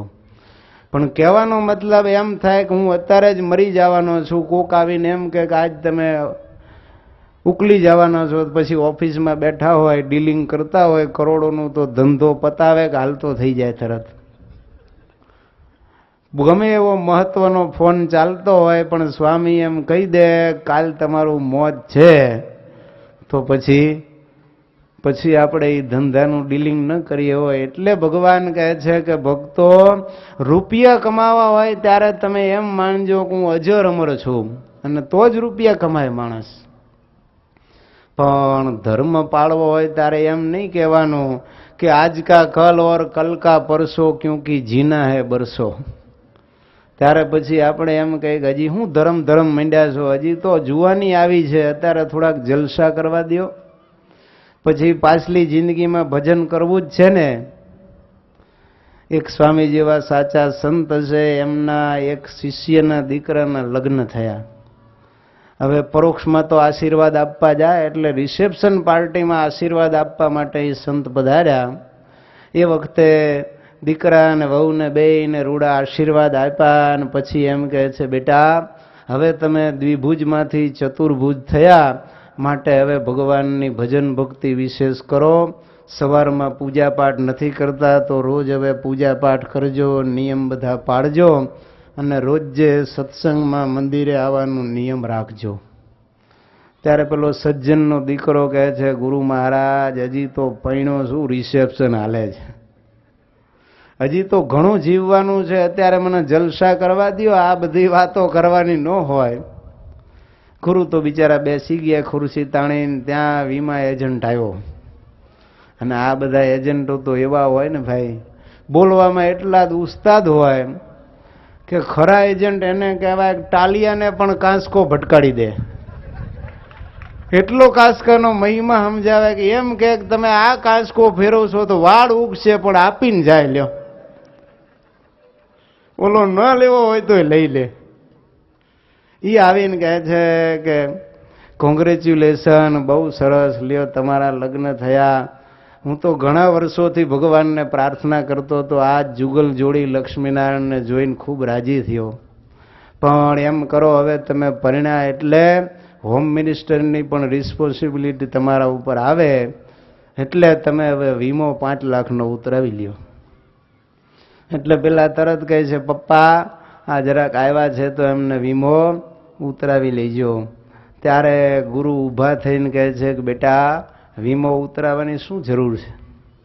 તું તો કહેતો ન કે હું તો ગઢપણમાં 80 વર્ષ ભગવાન ભજીશ, તો હવે 80 વર્ષ તો તું જીવવાનો જ છે, અત્યારે વીમો ઉતરાવવાની શું જરૂર છે? ત્યારે કહે છે, સ્વામી તમને ખબર ન પડે, વીમો તો ઉતરાવવો જોઈએ. જો તો અહીંયા એને મોત દેખાય છે તે વીમો ઉતરાવે છે, પણ ભગવાન ભજવું હોય તો એમ કહે છે કે હું તો ખૂબ જીવવાનો છું. આ જ મોટું અજ્ઞાન છે ભક્તો આપણું. માટે ભગવાન ભજવાની શરૂઆત તો સમજણ આવે ને ત્યારથી કરવી જોઈએ. લ્યો, કૌમારાયત આચરેત પ્રાજ્ઞ પ્રહલાદજી અસુર બાળકોને ઉપદેશ આપે છે કે હે મિત્રો, બાળપણામાં જ ભગવાનની ભક્તિ 5 વર્ષથી સમજણા થાય ત્યારથી ચાલુ કરી દેવી જોઈએ. જો અને ધ્રુવ પ્રહલાદે નાનપણથી ભગવાન ભજ્યા તો એના એ જન્મે ભગવાનને પ્રગટ કર્યા. જો વિચાર કરો તમે, સદગુરુ રામાનંદ સ્વામીનો ઇતિહાસ આપણે જોયો. 10 વર્ષે ઘર છોડીને ચાલી નીકળ્યા. શતાનંદ સ્વામીએ પણ 10 વર્ષે ઘરનો ત્યાગ કર્યો. સ્વરૂપાનંદ સ્વામી પણ નાની ઉંમરે ભગવાન મેળવવા ચાલી નીકળ્યા. અને સ્વયં ભગવાન સ્વામિનારાયણ પણ 11 વર્ષે ઘરનો ત્યાગ કરીને ચાલી નીકળ્યા છે. જો એ બધા આપણને શીખવાડે છે કે જેને ભગવાન મેળવવા હોય એને નાની ઉંમરે જ ભગવાનની ભક્તિ ચાલુ કરી દેવાની. સાયમલ્ટેનિયસલી ભક્તો પેરેલલ ચલાવો. હું એમ નથી કહેતો કે હાથમાં માળા લઈને બેહી રહ્યો, પણ સવાર, બપોર, સાંજે અને 4 વાગે રાત્રે માનસી પૂજા કરીએ, પ્રત્યક્ષ પૂજા કરીએ. સમયે સમયે સવારે સાંજે ટાઈમ મળે ત્યારે ધ્યાન ભજન કરીએ, દેવ દર્શન કરીએ, કથા વાર્તા, નિયમ ચેષ્ટાનો લાભ લઈએ.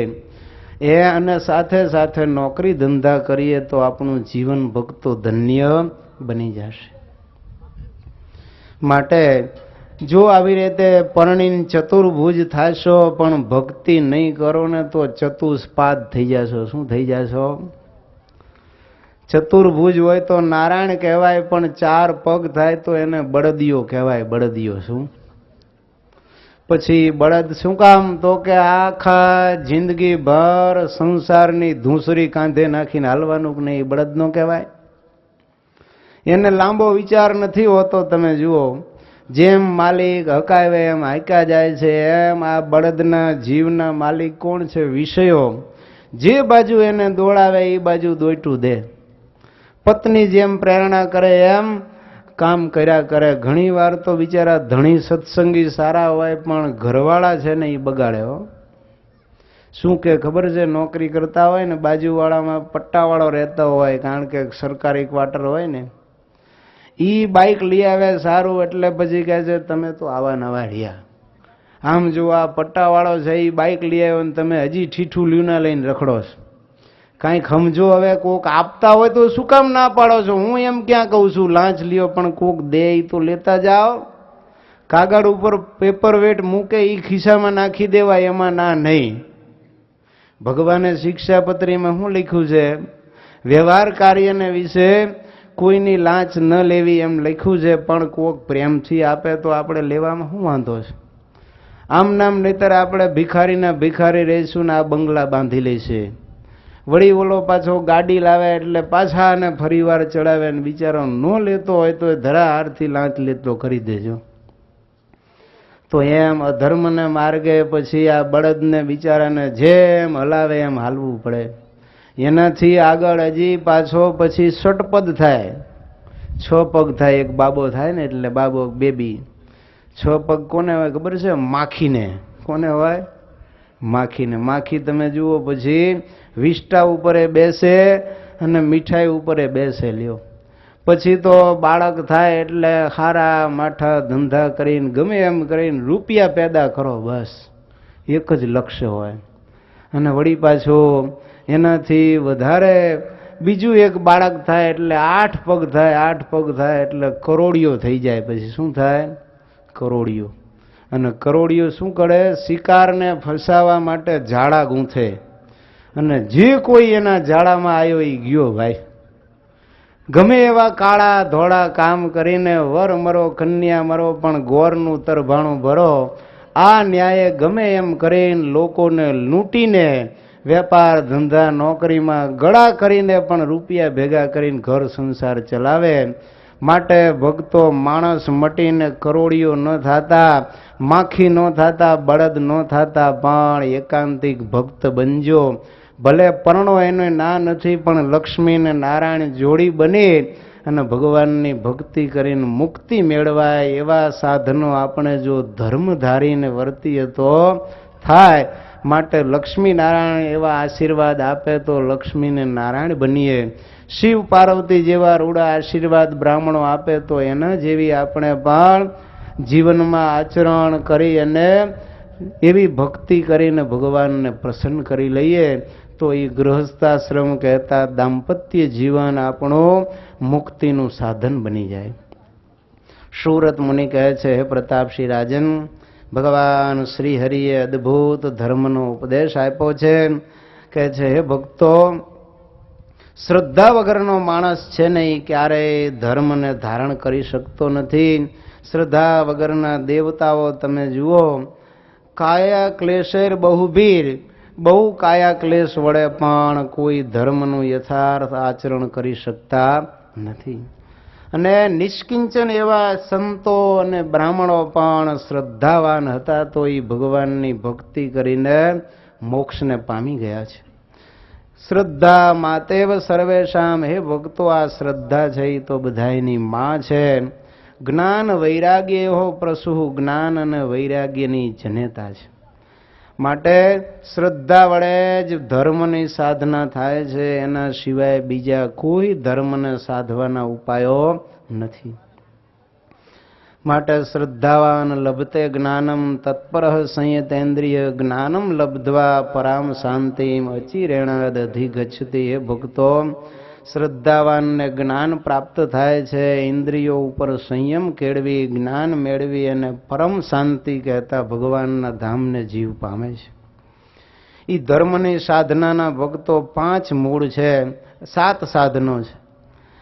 દેશ, કાળ, ઉપાય, દ્રવ્ય, શ્રદ્ધા, પાત્ર, ત્યાગ આ ધર્મના મૂળ છે. માટે ભગવાન કહે છે, પવિત્ર દેશને પુણ્ય તીર્થ ક્ષેત્રમાં રહેવું, સંક્રાંતિ, બાળકના જન્મ, એવા બધાય સારા પુણ્ય પર્વના દિવસે દાન કરવા, બ્રાહ્મ મુહૂર્ત આદિમાં ઉઠી અને ભગવાનની ભક્તિ આદિ ભાગવત ધર્મનું અનુશીલન કરવું, દ્રવ્ય તો કે ન્યાયપૂર્વક દ્રવ્યનું સંપાદન કરવું અને સંપાદિત દ્રવ્યનો પાત્રમાં ત્યાગ કરવો, કહેતા વિદ્યા આદિ કે યુક્ત એવા પવિત્ર બ્રાહ્મણોને દાન આપવું. તો આવી રીતે જો આપણે આ ઉપાયો કરીએ તો ધર્મની ભગવાન કહે છે યથાર્થ ભક્તો સાધના થાય. ભગવાન કહે છે, હે ભક્તો, માણસનું મૃત્યુ તો ક્યારે આવી જાય એનો કાંઈ ભરોસો નથી. ગમે ત્યારે મરી જાય. માટે ધર્મને તો ક્યારેય છોડશો નહીં. અને એ ધર્મ છે એ ચારેય પુરુષાર્થની સિદ્ધિ કરાવનારો છે. માટે મોત તો આપણે મુઠ્ઠીમાં લઈને ફરવું, આ ઘડીને આ પડે મરી જવાના છો એવું અખંડ અનુસંધાન ભગવાન કહે છે રાખવું જોઈએ. એક વખત વૃંદાવનની અંદર એક મોટું 89 કિલોમીટર દૂર બંગાળી બાબુનું એક મંદિર છે. એ મંદિરની સાથે એક ઇતિહાસ ભક્તો સંકળાયેલો છે. એ બંગાળી બાબુ જન્મથી ગર્ભ શ્રીમંત હતા અને એટલા બધા રંગીલા કે વિષય ભોગ સુખની પાછળ પાગલ થયેલા અને ખૂબ ધન સંપત્તિ હતી. છતાંય પણ સંસારમાં અને દ્રવ્યમાં તીવ્ર આસક્તિ, ધનાની અર્જે અધ્વ, ધનાની અર્જે અધ્વ, આ જ જેનો જીવન મંત્ર હતો કે ધન મેળવો, ધન મેળવો, બસ. સંસ્કારી કુટુંબ હતું. એના માતા પિતાની તો પૂજા પાઠ રખાવે, ક્યારેક કથા રખાવે અને એમ કે બેટા ચલ તું આજે પૂજા પાઠમાં લાભ લે, કથામાં બેસ, ત્યારે કહે છે માતા પિતા મને ટાઈમ નથી, તમારે જે કરવું હોય એ કરો, પૈસા જોતા હોય તો આપીશ. પણ ક્યારેય ધર્મ સંબંધી કોઈ ક્રિયાની અંદર ભાગ લે નહીં હો. અને કેવળ પૈસા કમાવા અને ભોગ સુખ ભોગવવા એની પાછળ પાગલ બનેલા એક વખત વ્યવસાય અર્થે દૂર દેશાંતર ગયા હશે. એટલે કમાઈને પૈસાનું મોટું પોટલું માથે અને આવતા હશે, ત્યાં એક નદી આવી, નદી આડી રસ્તામાં. એટલે નદી પાર કરવા માટે રાહ જોઈને ઊભા હતા. સંધ્યા સમય થઈ ગયો તો એકેય નાવડી દેખાતી નહોતી. ત્યાં ઈશ્વર ઈચ્છાથી એક નાવ આવી અને નાવિકે દૂરથી હાથ પાડ્યો કે છેલ્લો ફેરો છે, છેલ્લો ફેરો છે, જેને પાર ઉતરવું હોય આવી જાજો. આમ જ્યાં બોલ્યો ને છેલ્લો ફેરો, ત્યાં આ બંગાળી બાબુના હૃદયમાં પ્રકાશ થઈ ગયો. અંતરાત્મા એનો જાગી ગયો. પૈસા દઈને નદીમાં નાવમાં બેસીને પાર ઉતરીને ઘરે તો આવ્યો, પણ ઘરે આવીને બધી સંપત્તિ જે કાંઈ હતું એ પત્ની અને પુત્રને સોંપી દીધું. અને કહે છે સાંભળો, મારે હવે આ છેલ્લો ફેરો કરી લેવો છે. હવે મારે આ સંસારમાં ક્યાંય આસક્તિ રાખવી નથી. હવે તો ધર્મ નિયમ દ્રઢપણે પાળી ભગવાનની ભક્તિ કરવી અને ભવસાગરને તરીને આ છેલ્લો ફેલો કરીને મુક્તિ મેળવી લેવી છે. અને ઘર છોડીને ચાલી ગયો. જો આપણે ઘણીવાર ભક્તો આવા શબ્દો તો સાંભળતા આવીશું, છેલ્લો ફેરો, પણ આપણને હજી એમ થાય છે ઘણાય ફેરા મારવા છે, છેલ્લો ફેરો કરવાની ઈચ્છા થતી નથી. જો એવી તીવ્ર ઈચ્છા જાગી જાય તો આ ધર્મને વિશે આપણી દ્રઢ મતિ થાય. અને સાધારણ ધર્મ તો ખરા, પણ ભાગવત ધર્મનું અનુશીલન કરી અને ચોક્કસ આ જીવ છે એ છેલ્લો ફેરો કરી લેવો. કેવળ એક જ વાક્ય તમે જુઓ કેવી જીવનમાં જાગૃતિ લાવી દીધી કે વિષયમાં ગળા ડૂબેલા ચોટલી સુધી માયામાં ખૂંપેલા એ શેઠ પણ પૂર્વનો કોઈ સંસ્કાર જાગૃત થયો ને ઘર છોડીને ચાલી નીકળ્યા, છેલ્લો ફેરો કરી લીધો. જો એક જ વાક્ય ઘણીવાર ભક્તો છે ને એ સાજા સજ્જનોનું જીવન પરિવર્તન કરવા માટે પર્યાપ્ત હોય છે. તુલસીદાસજીને તમે જુઓ, પત્નીમાં રત્નાવલીમાં કેટલી આસક્તિ હતી, પણ જ્યારે રાત્રે એની પત્નીને મળવા ગયા ત્યારે એમ કહ્યું કે આટલો સ્નેહ જો રામમાં કર્યો હોત તો તારું કલ્યાણ થઈ જાય. એક જ વાક્ય એને અડી ગયું અને ઘર છોડીને ચાલી નીકળ્યા. અને સ્ત્રી આસક્ત જીવમાંથી રામાસક્ત સંત બની ગયા તમે જુઓ. અને એ તુલસીદાસે પછી રામચરિત માનસની રચના કરી કે જેને વાંચી સાંભળીને આજે કેટલા જીવ વૈકુંઠને પામે છે. એના એ તુલસીદાસને આ મીઠી ટકોર ન થઈ હોત ને કદાચ અંતરાત્મા જાગ્યો ન હોત તો આ માનસ આપણા હાથમાં હોત નહીં. જુઓ તો આવી ટકોર તો તમને ઘણાને ઘણી વાર થતી હશે. બાપા ઘણી વાર ખીજાય તો કહેતા હોય ભાગી જા, નથી જોતો એમ કે. જુઓ ઘરવાળાએ વઢે ત્યારે એમ કે સાધુ થઈ જાઓ, મારે તમારી જરૂર નથી, તોય કોઈને અસર થતી નથી. પણ આવી અસર જો વાક્યની થઈ જાય તો જીવ છે એ જગ જીતી જાય. સુરત મુનિ કહે છે પ્રતાપસિંહ રાજન, અદ્ભુત ધર્મોપદેશ સાંભળી અને બધાએ ભક્તો કહ્યું છે મહારાજ આપની આજ્ઞા પ્રમાણે જ અમે વર્તીશું, નિરંતર ધર્મ અને ભક્તિમય આચરણ અમે રાખીશું. પછી તો શ્રુતિ અને સ્મૃતિ શાસ્ત્રોના ધાર્મિક વચનો ભગવાને ખૂબ કહ્યા છે.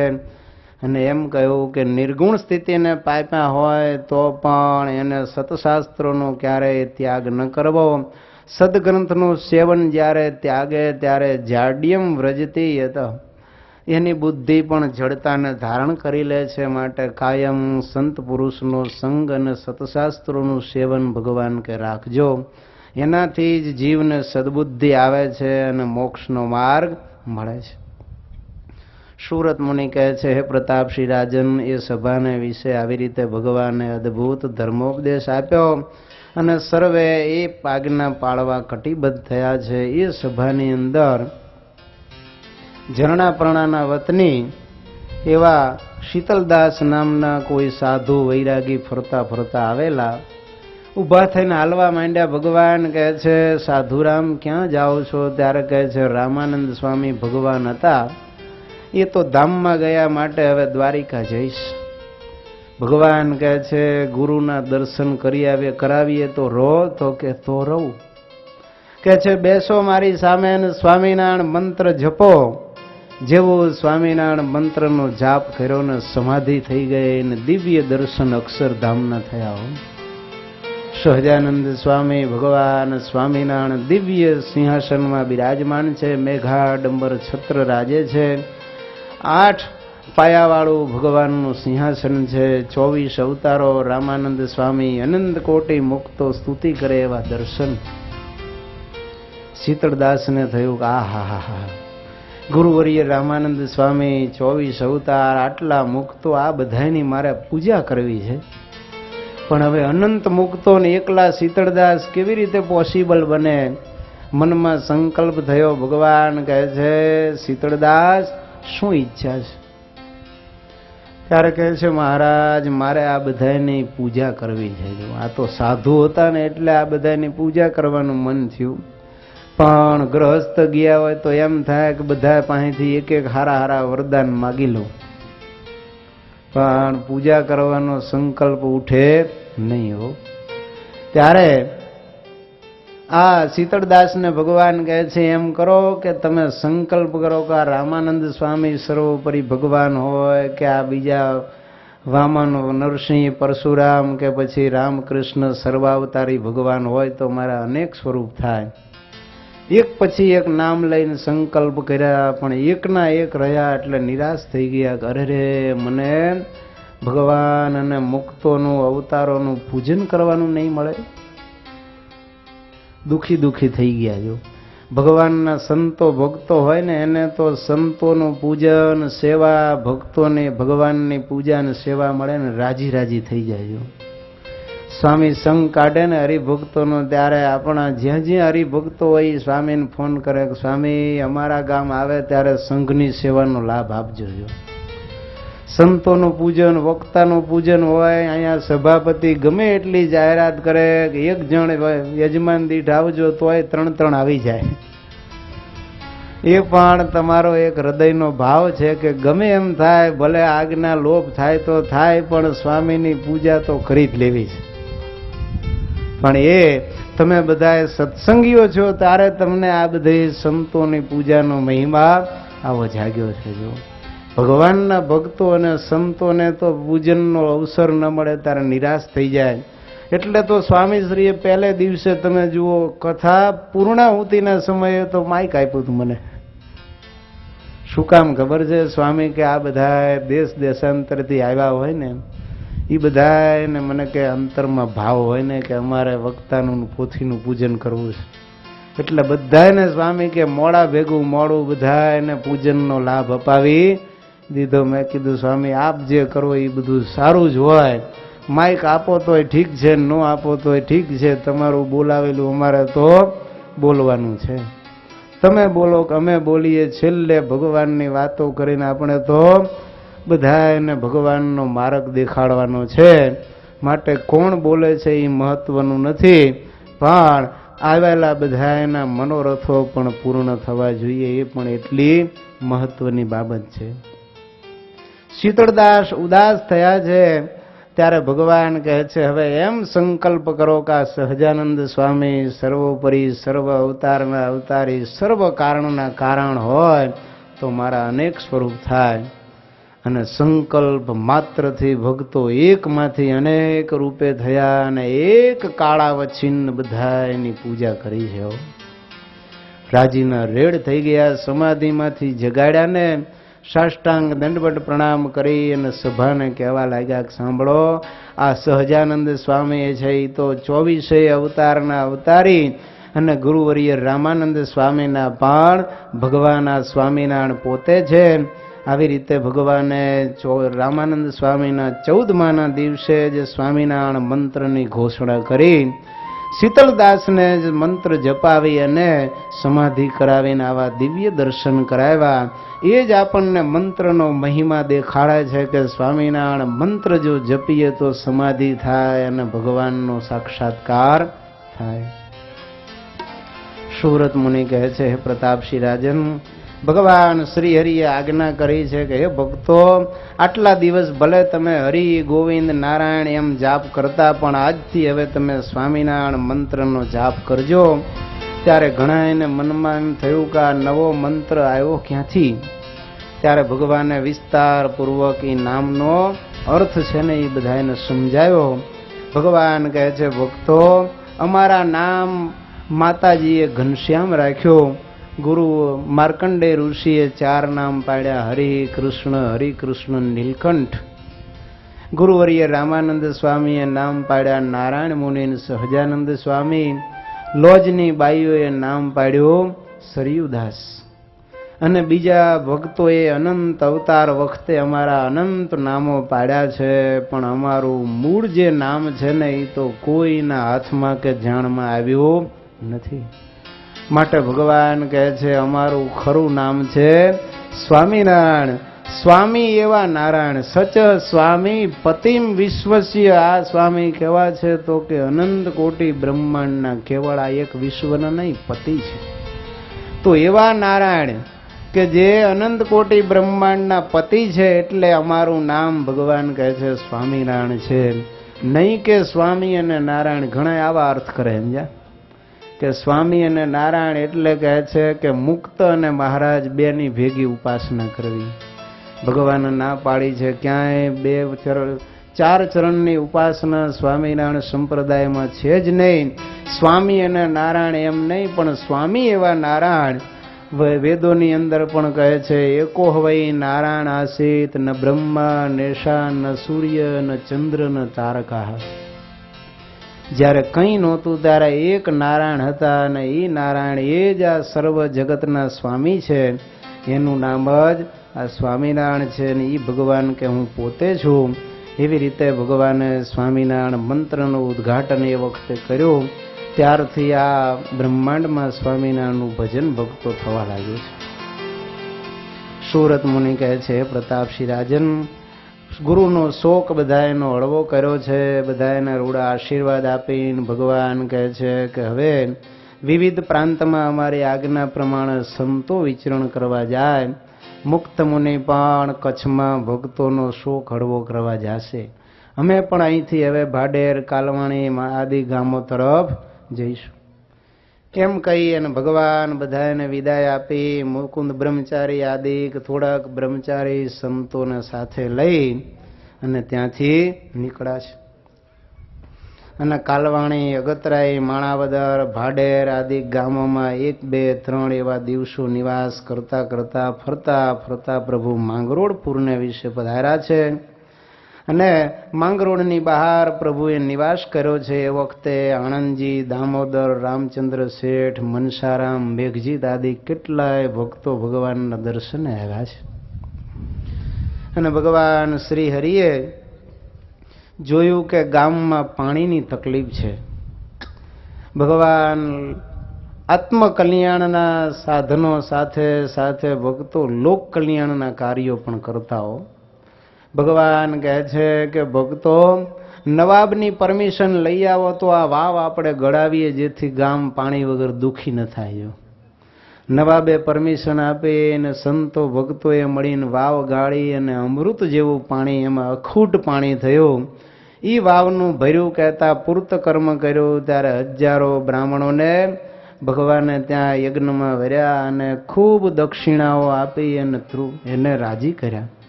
એ યજ્ઞમાં સ્વયં ભગવાન બેઠેલા ત્યારે ચતુર્ભુજ વિષ્ણુ રૂપે ભગવાને બધાને દિવ્ય દર્શન દીધા છે. બાજુમાં ધર્મદેવ અને ભક્તિ માતાને જોયા ત્યારે મયારામ ભટ્ટ, મૂળજી બ્રહ્મચારી આ બધા આશ્ચર્ય પામી ગયા છે. અને થયું કે આ તો સ્વયં ભગવાન પોતે છે. એમ આ રામાનંદ સ્વામીના શિષ્યોને દિવ્ય દર્શન કરાવીને પોતાના ભગવતપણાનો નિશ્ચય કરાવ્યો છે. હે રાજન, એ વખતે મેઘજીત નામનો રામાનંદ સ્વામીનો જૂનો શિષ્ય સ્વતંત્ર સમાધિ દશાને પામેલો. ગુરુ કૃપાથી ખૂબ સામર્થ્યવાળો હતો, પણ સહજાનંદ સ્વામી ગાદીએ બેઠા એટલે એને ગમ્યું નહીં. એટલે એનું માન સન્માન ન રાખે, કારણ કે ઘણાને જૂનાનું અભિમાન હોય કે અમે જૂના સત્સંગી. એમ કેવા ખબર છે?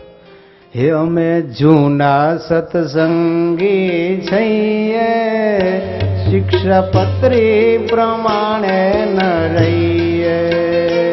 અમે સત્સંગી થઈએ, શિક્ષાપત્રી પ્રમાણે ન રહીએ.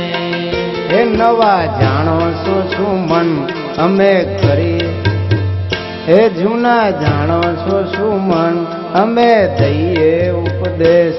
અમે કહીએ પણ એમ ન રહીએ, શિક્ષાપત્રી પ્રમાણે ન રહીએ.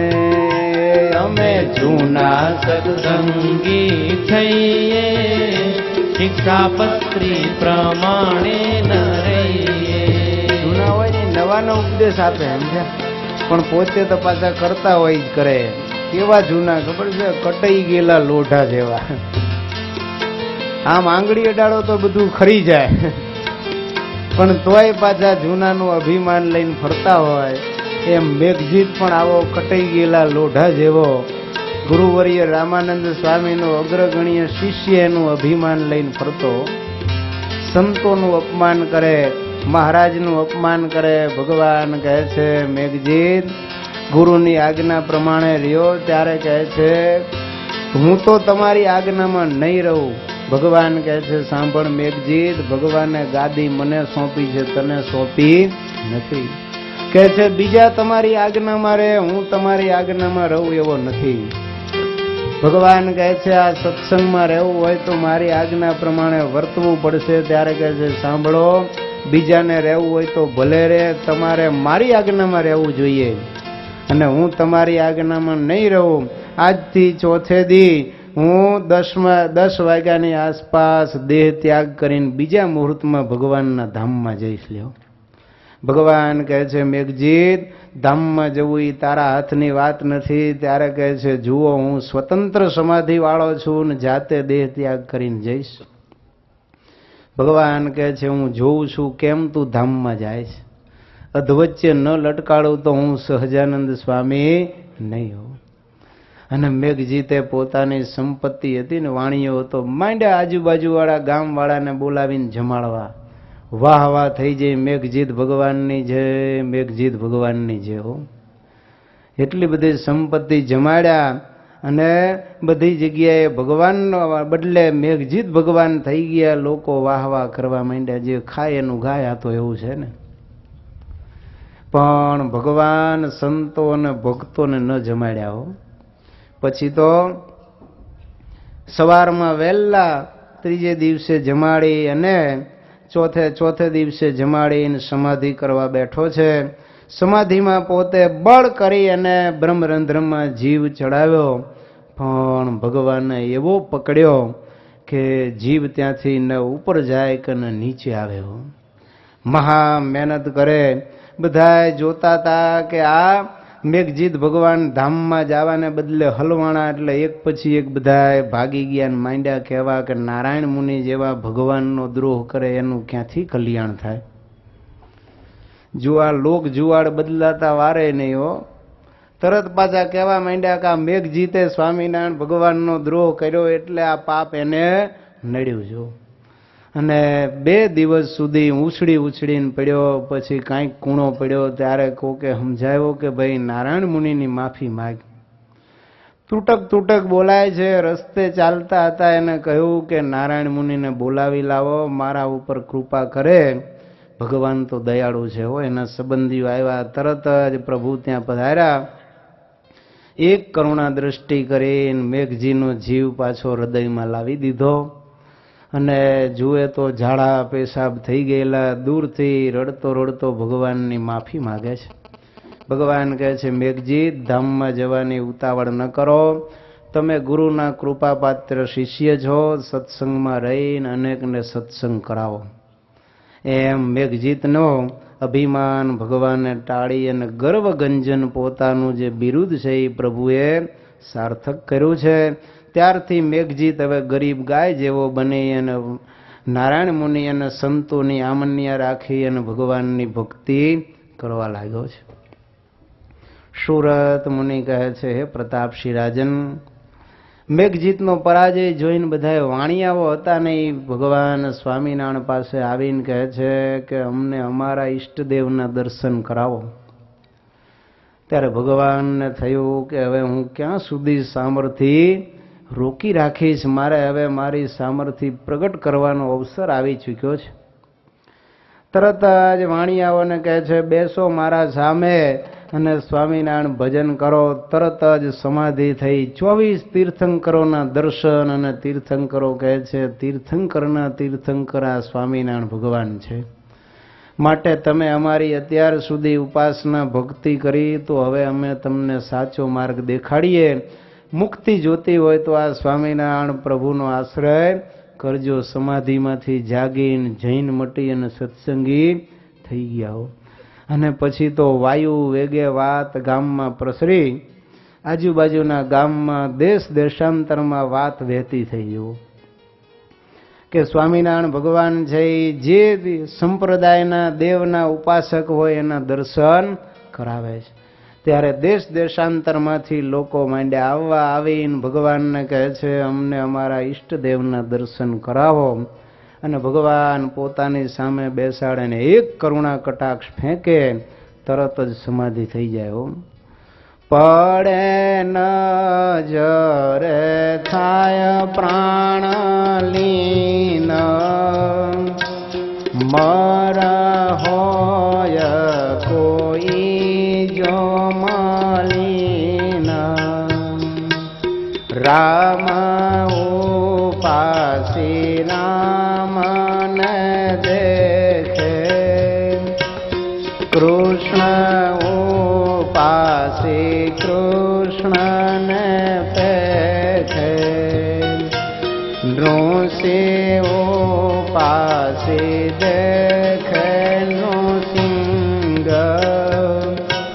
દેખ ઈષ્ટ થાય દલે દંગ. ભગવાન સ્વામિનારાયણ સમાધિ પ્રકરણ એવું તો અદ્ભુત ચલાવ્યું છે. 18 આલમના અને કોઈ પણ ધર્મ કે સંપ્રદાયના આવે હો, શીખ હોય, ઈસાઈ હોય, પારસી હોય, મુસ્લિમ હોય કે હિન્દુ હોય, શિવના હોય, ગણપતિના હોય કે પછી હનુમાનજીના કે કાલીના, વિષ્ણુના, રુદ્રના કે પછી રામકૃષ્ણ કે પછી જૈનના ઉપાસક બધાને પોતપોતાના ઈષ્ટદેવોના દર્શન કરાવે. અને તે દેવો એમ કહે કે તમારે મુક્તિ જોતી હોય તો ભગવાન સ્વામિનારાયણનો આશરો કરો. અને પોતપોતાના ધર્મનો ત્યાગ કરીને હે રાજન બધાય ભગવાન શ્રી હરિના આશ્રિત થવા લાગ્યા.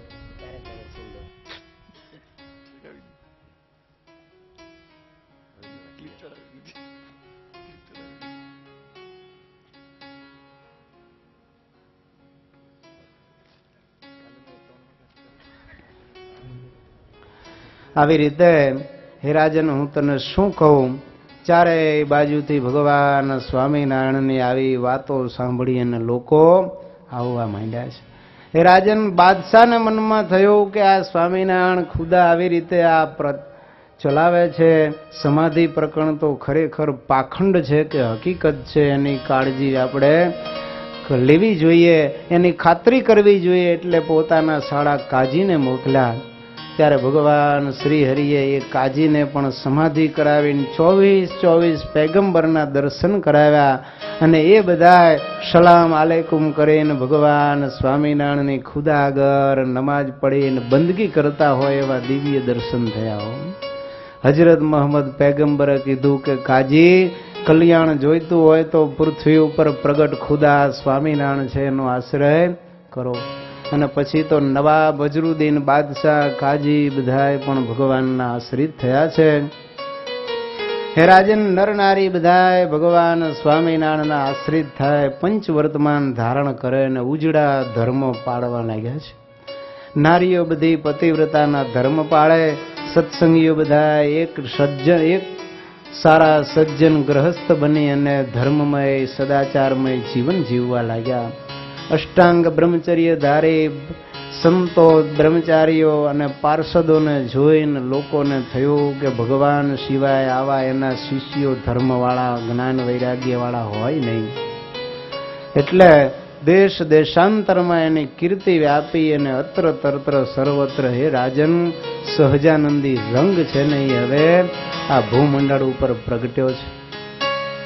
માનવના મન મનમાં ધરતીના કણ કણમાં પ્રગટ્યો સહજાનંદી રંગ. હિંસાના હૈયામાં મમતાના મસ્તકમાં ધબક્યો સહજાનંદી રંગ. ઓ રાજ મને લાગ્યો સહજાનંદી રંગ, મહારાજ મને લાગ્યો સહજાનંદી રંગ. શેરીમાં ચૌટામાં ખેતરમાં ફળિયામાં ધમક્યો સહજાનંદી રંગ. શેરીમાં ચૌટામાં ખેતરમાં ફળિયામાં ધમક્યો સહજાનંદી રંગ. સંતો મહંતોમાં મૂર્ખા પંડિતોમાં વળગ્યો સહજાનંદી રંગ. મહારાજ મને લાગ્યો સહજાનંદી રંગ, મહારાજ મને લાગ્યો સહજાનંદી રંગ. સિંહોમાં સર્પોમાં વનોમાં પુષ્પોમાં ધમક્યો સહજાનંદી રંગ. સિંહોમાં સર્પોમાં વનોમાં પુષ્પોમાં ધબક્યો સહજાનંદી રંગ. હે દુનિયાના મુખિયાના દિલમાં દરિયા પારે પહોંચ્યો સહજાનંદી રંગ. મહારાજ મને લાગ્યો સહજાનંદી રંગ, મહારાજ મને લાગ્યો સહજાનંદી રંગ. સુરત મુનિ કહે છે, પ્રતાપસિંહ રાજન, હું તને શું કહું, અત્ર તત્ર સર્વત્ર જ્યાં જુઓ ત્યાં હવે સહજાનંદ સહજાનંદ થઈ રહ્યું છે. સર્વત્ર બધાની જીભ ઉપર એક જ વાત છે કે સહજાનંદ સ્વામીએ અલૌકિક પ્રતાપ જગાવ્યો છે અને સમાધિ પ્રકરણમાં પોતપોતાના ઈષ્ટદેવોના દર્શન કરાવે છે. હે રાજન, હું તને શું કહું, ભગવાનનો આવો અદ્ભુત પ્રતાપ સાંભળી અને બદ્રિકાશ્રમમાં જે ઋષિ મુનિઓને શાપ થયા હતા ને એ બધાએ જાણ્યું કે આપણને ઉગારવા ભગવાન પૃથ્વી ઉપર પ્રગટ થઈ ચૂક્યા છે. કોઈ ગ્રહસ્થો હતા, કોઈ ત્યાગી સંન્યાસીઓ યતિઓ બ્રહ્મચારીઓ થઈને ફરતા હતા ને એ પણ આવીને ભગવાનનો પ્રગટ પ્રતાપ જોઈ અને ભગવાન પાસે દીક્ષા લઈને સાધુ થવા માંડ્યા છે. સંતો મહંતો મૂર્ખા પંડિતોમાં પોતપોતાના સંપ્રદાયની દીક્ષાઓ ત્યાગી, વિદ્વત્તાનો અભિમાન ત્યાગી અને પંડિતો સાધુ સંતો યતિઓ બ્રહ્મચારીઓ સંન્યાસીઓ ભગવાન સ્વામિનારાયણના સાધુ બનવા માંડ્યા. અરે મૂર્ખાઓ તમે જુઓ, એવા બધા હતા કે જેને બુદ્ધિ નહોતી, એની અંદર પણ ભગવાને દિવ્ય પ્રતાપ દેખાડી અને એને ભગવાનના આશ્રિતો બનાવ્યા. સિંહોમાં સર્પોમાં તમે જુઓ, ગોપાળાનંદ સ્વામીએ ટોરડા ગામની અંદર સિંહને સત્સંગી બનાવી દીધો. કહો, ભગવાન નીલકંઠ વર્ણીય સ્વામિનારાયણ ભગવાન તમે જુઓ વિચરણ કરતા કરતા ચરોતરમાં આવ્યા વસો ગામમાં. ત્યારે વસો ગામનો પટેલ હતો, એ મરીને સર્પ થયેલો ને ભગવાન સ્વામિનારાયણ સંતોને નાઈને પૂજા કરતા જોયા ને ત્યારે એ પટેલ સર્પના દેહમાં હતો, એ સત્સંગી થઈ ગયો અને અહિંસક વ્રત લઈને બેસી ગયો. લ્યો, મહાક્રોધી હતો, એવો ભયંકર ક્રોધી કે એને બોલાયો ન થાય, એ પાપે કરીને સર્પ થયો હતો. કોઈને વાડીમાં ઘૂસવા ન દે ને કોઈ ઘૂસે તો એને કરડે હો. પણ ભગવાન અને સંતોને જોયા ને એને અહિંસક વ્રત લઈ લીધું. કોઈને કરડે નહીં. એક વખત છોકરાઓએ બહુ માર્યો ને તારે એકને કરડીને એમાં બોલ્યો કે સાંભળો, હું હવે સર્પ છું પણ સત્સંગી થયો છું ભગવાન સ્વામિનારાયણ સંતો વાડીમાં નાયા તેદુનો. કોઈને હું કરડતો નથી, અહિંસક વ્રત ધારીને બેઠો છું, તો શા માટે મારી પાછળ તમે પડ્યા છો? માટે હવે મને કોઈ હેરાન ન કરતા, હું અન્ન ખાઈને જીવું છું અને ભગવાન સ્વામિનારાયણનું ધ્યાન કરું છું. ત્યારે બધા લોકોએ એ સર્પને પછી હેરાન કરવાનું છોડી દીધું અને એ પટેલ મરીને ભગવાનના ધામમાં ગયો. વિચાર આવો ભગવાનનો અલૌકિક પ્રતાપ કે પ્રભુનો પ્રતાપ જોઈને સર્પ પણ સત્સંગી થયા. એટલે કહે છે સિંહોમાં, સર્પોમાં, વનોમાં, પુષ્પોમાં ધનક્યો સહજાનંદી રંગ. સુરત મુનિ કહે છે, હે પ્રતાપસિંહ રાજન, ભગવાન સ્વામિનારાયણ આવી રીતે રાજાની આ ઈચ્છાથી ત્યાં માંગરોળપુરની અંદર ચાતુર્માસ પર્યંત રોકાણા. જન્માષ્ટમીનો મહામહોત્સવ કરાવી અને ભગવાન નારાયણ મુનિ એ વખતે દિવ્ય દર્શન આપ્યા છે. કૃષ્ણ પરમાત્મા સ્વરૂપે દિવ્ય દર્શન હજારો ભક્તો જોઈ અને ભગવાન સ્વામિનારાયણ વિશે રહી સહી શંકાનો ત્યાગ કરીને એને પરમેશ્વર માની અને રામાનંદ સ્વામીના જૂના શિષ્યો પ્રેમથી પૂજવા લાગ્યા છે.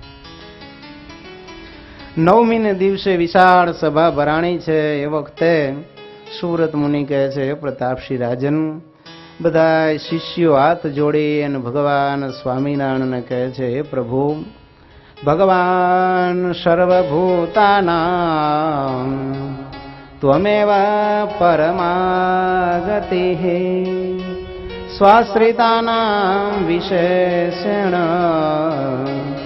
ત્વમ ગુરુશ્ચેશ્વરો હસી. હે ભગવાન, આમ તો તમે જીવ પ્રાણી માત્રની પરમ ગતિ છો અને બધાયના ગુરુ છો, પણ તમારા આશ્રિતોના તો વિશેષપણે ગુરુ કહેવાઓ. માટે અમારા હિતકારી ધર્મના સિદ્ધિ કરાવનારા વચનો આપ અમને સર્વેને કહેવાને યોગ્ય છો. આવું જ્યારે ભક્તોએ પ્રેમથી પૂછ્યું ત્યારે ભગવાન અતિશય એમના ઉપર રાજી થયા છે અને કહેવા લાગ્યા છે, હે ભક્તો, શૃણવંતો મામકાઃ સર્વે પુરુષાયોષિતસ્તથા સત્શાસ્ત્રાનુશ્રુતાન ધર્માન વચમી ભાગવતાન હે વહ. કહે છે, હે ભાઈઓ ભાઈઓ, ત્યાગી ગૃહી સર્વે મારા આશ્રિતો સાંભળો, હું તમને ભાગવત ધર્મનું જ્ઞાન આપું છું. બ્રાહ્મે મુહૂર્તે ઉત્થાય નિશાયા પ્રહરન્તિ મે મદયૈ કીર્તનીયાની હરેર્નામાની નિત્યદા. ભગવાન કહે છે, ભક્તો, બ્રાહ્મ મુહૂર્તની અંદર તમે બધા જાગી રાત્રિના છેલ્લા પ્રહરમાં મારા નામનું કીર્તન કરજો, મારા સ્વરૂપનું ધ્યાન કરજો. ભગવાન કહે છે કે બ્રાહ્મ મુહૂર્તમાં જાગવું જો. મુક્તાનંદ સ્વામીએ પણ લખ્યું, એ રાત રહે પાછલી ચાર ઘટી કાતય સંતને શયન તજી ભજન કરવો.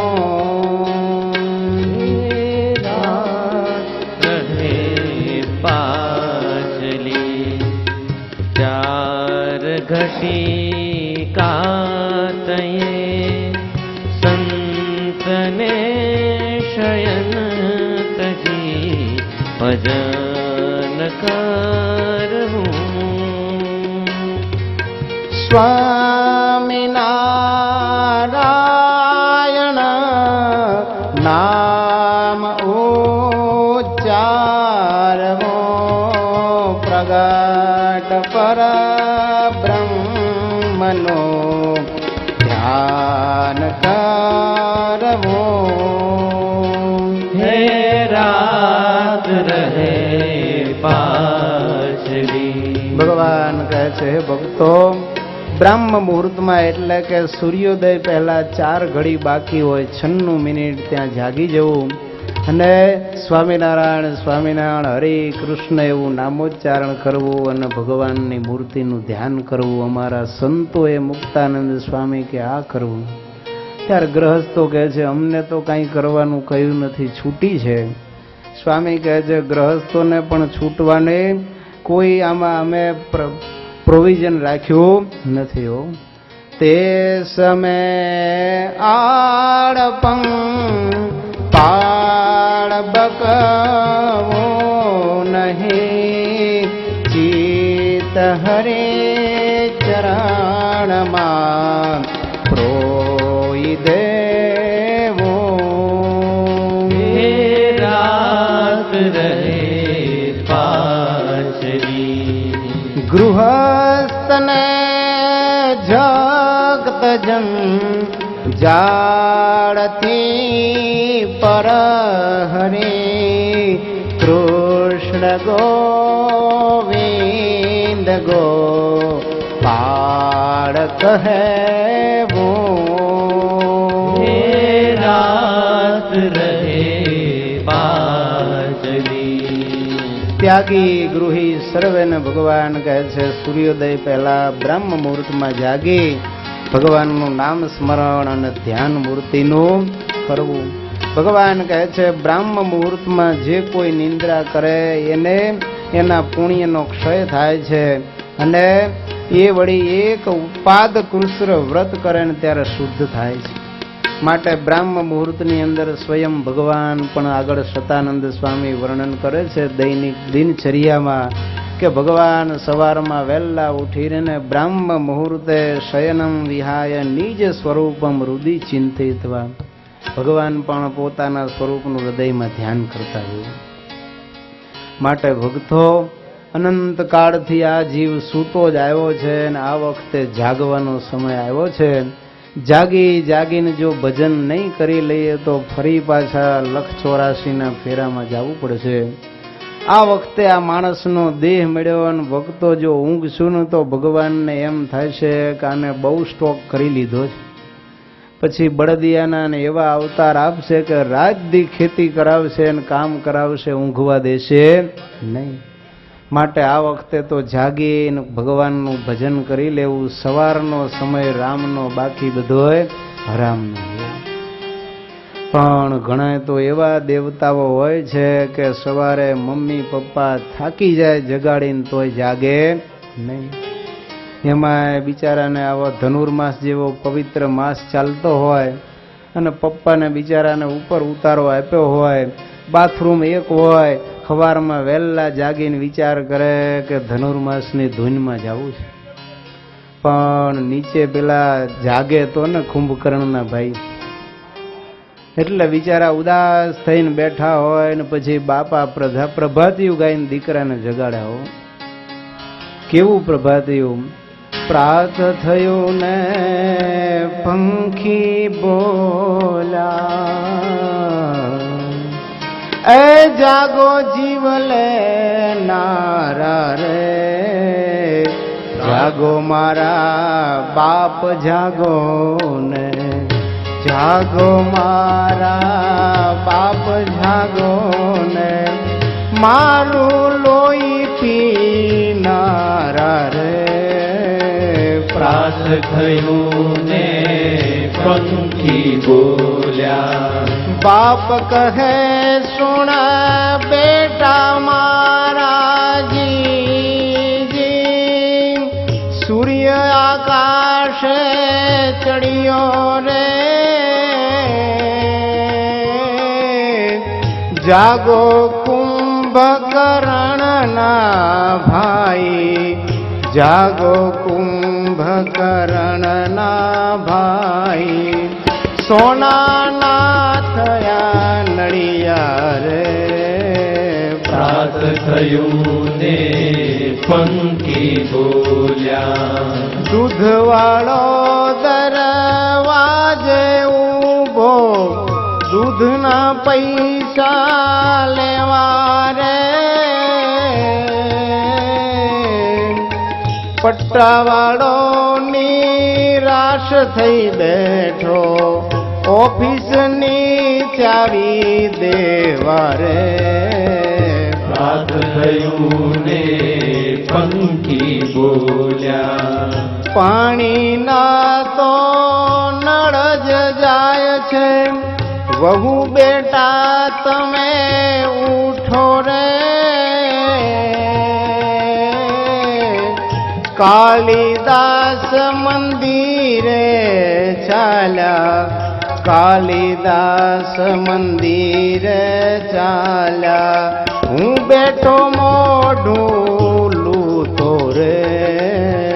રાત થયું ને પંખી બોલ્યા. સવારમાં બિચારા વડીલો મા બાપને છે ને ભગવાનની મંગળ આરતી કરવાની ઈચ્છા હોય, પણ નીચેથી રૂમ બંધ કરી અને દીકરાઓ હોઈ ગયા હોય, ઉઠતા ન હોય, એટલે બિચારા પ્રભાતી હોય કે હે દીકરા, મારા જીવ લેનારા, હે મારા બાપ, હવે તો તમે કાંઈક જાગો. હે મારું લોહી પીનારા દીકરા, તમે જાગો. બેટા રાયસવા સૂરજ ચડી ગયો, નળિયા ખોનાના થઈ ગયા, માટે હવે તો જાગો. તોય જાગે નહીં હો. દૂધવાળો બિચારો પૈસા લેવા માટે આવીને ઊભો હોય, 9 સાડા 9 થઈ ગયા હોય, પણ અંદરથી સ્ટોપર મારીને સૂતા હોય, એને પૈસા ભરવા જવા હોય, એટલે કહે છે કે બેટા હવે તો જાગો, આ દૂધવાળો પૈસા લેવા આવ્યો.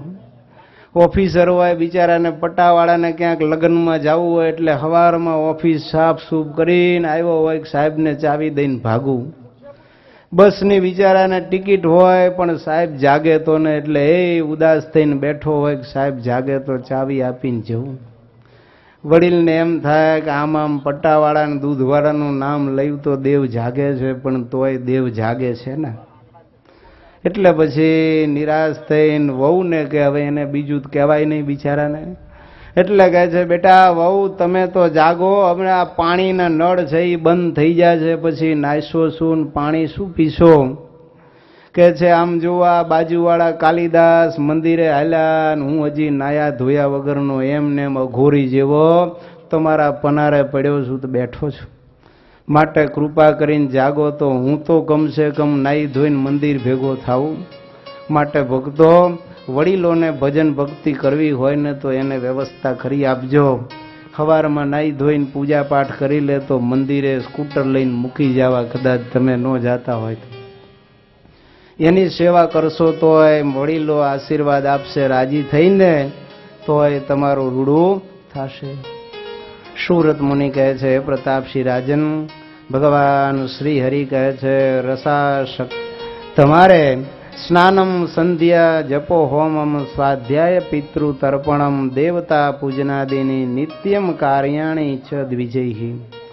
કે છે બ્રાહ્મણોએ સ્નાન સંધ્યા જપ હોમ સ્વાધ્યાય પિતૃ તર્પણ દેવ પૂજન આ કર્મો નિત્ય કરવા, અને અમારા આશ્રિત માત્રે સ્નાનમ ચ દ્વિવિધામ પૂજામ અકૃત્વા પ્રત્યહમ હરેઃ સર્વૈરન્નમ ન ભોક્તવ્યમ વિના રોગાદિ પીડિતાન.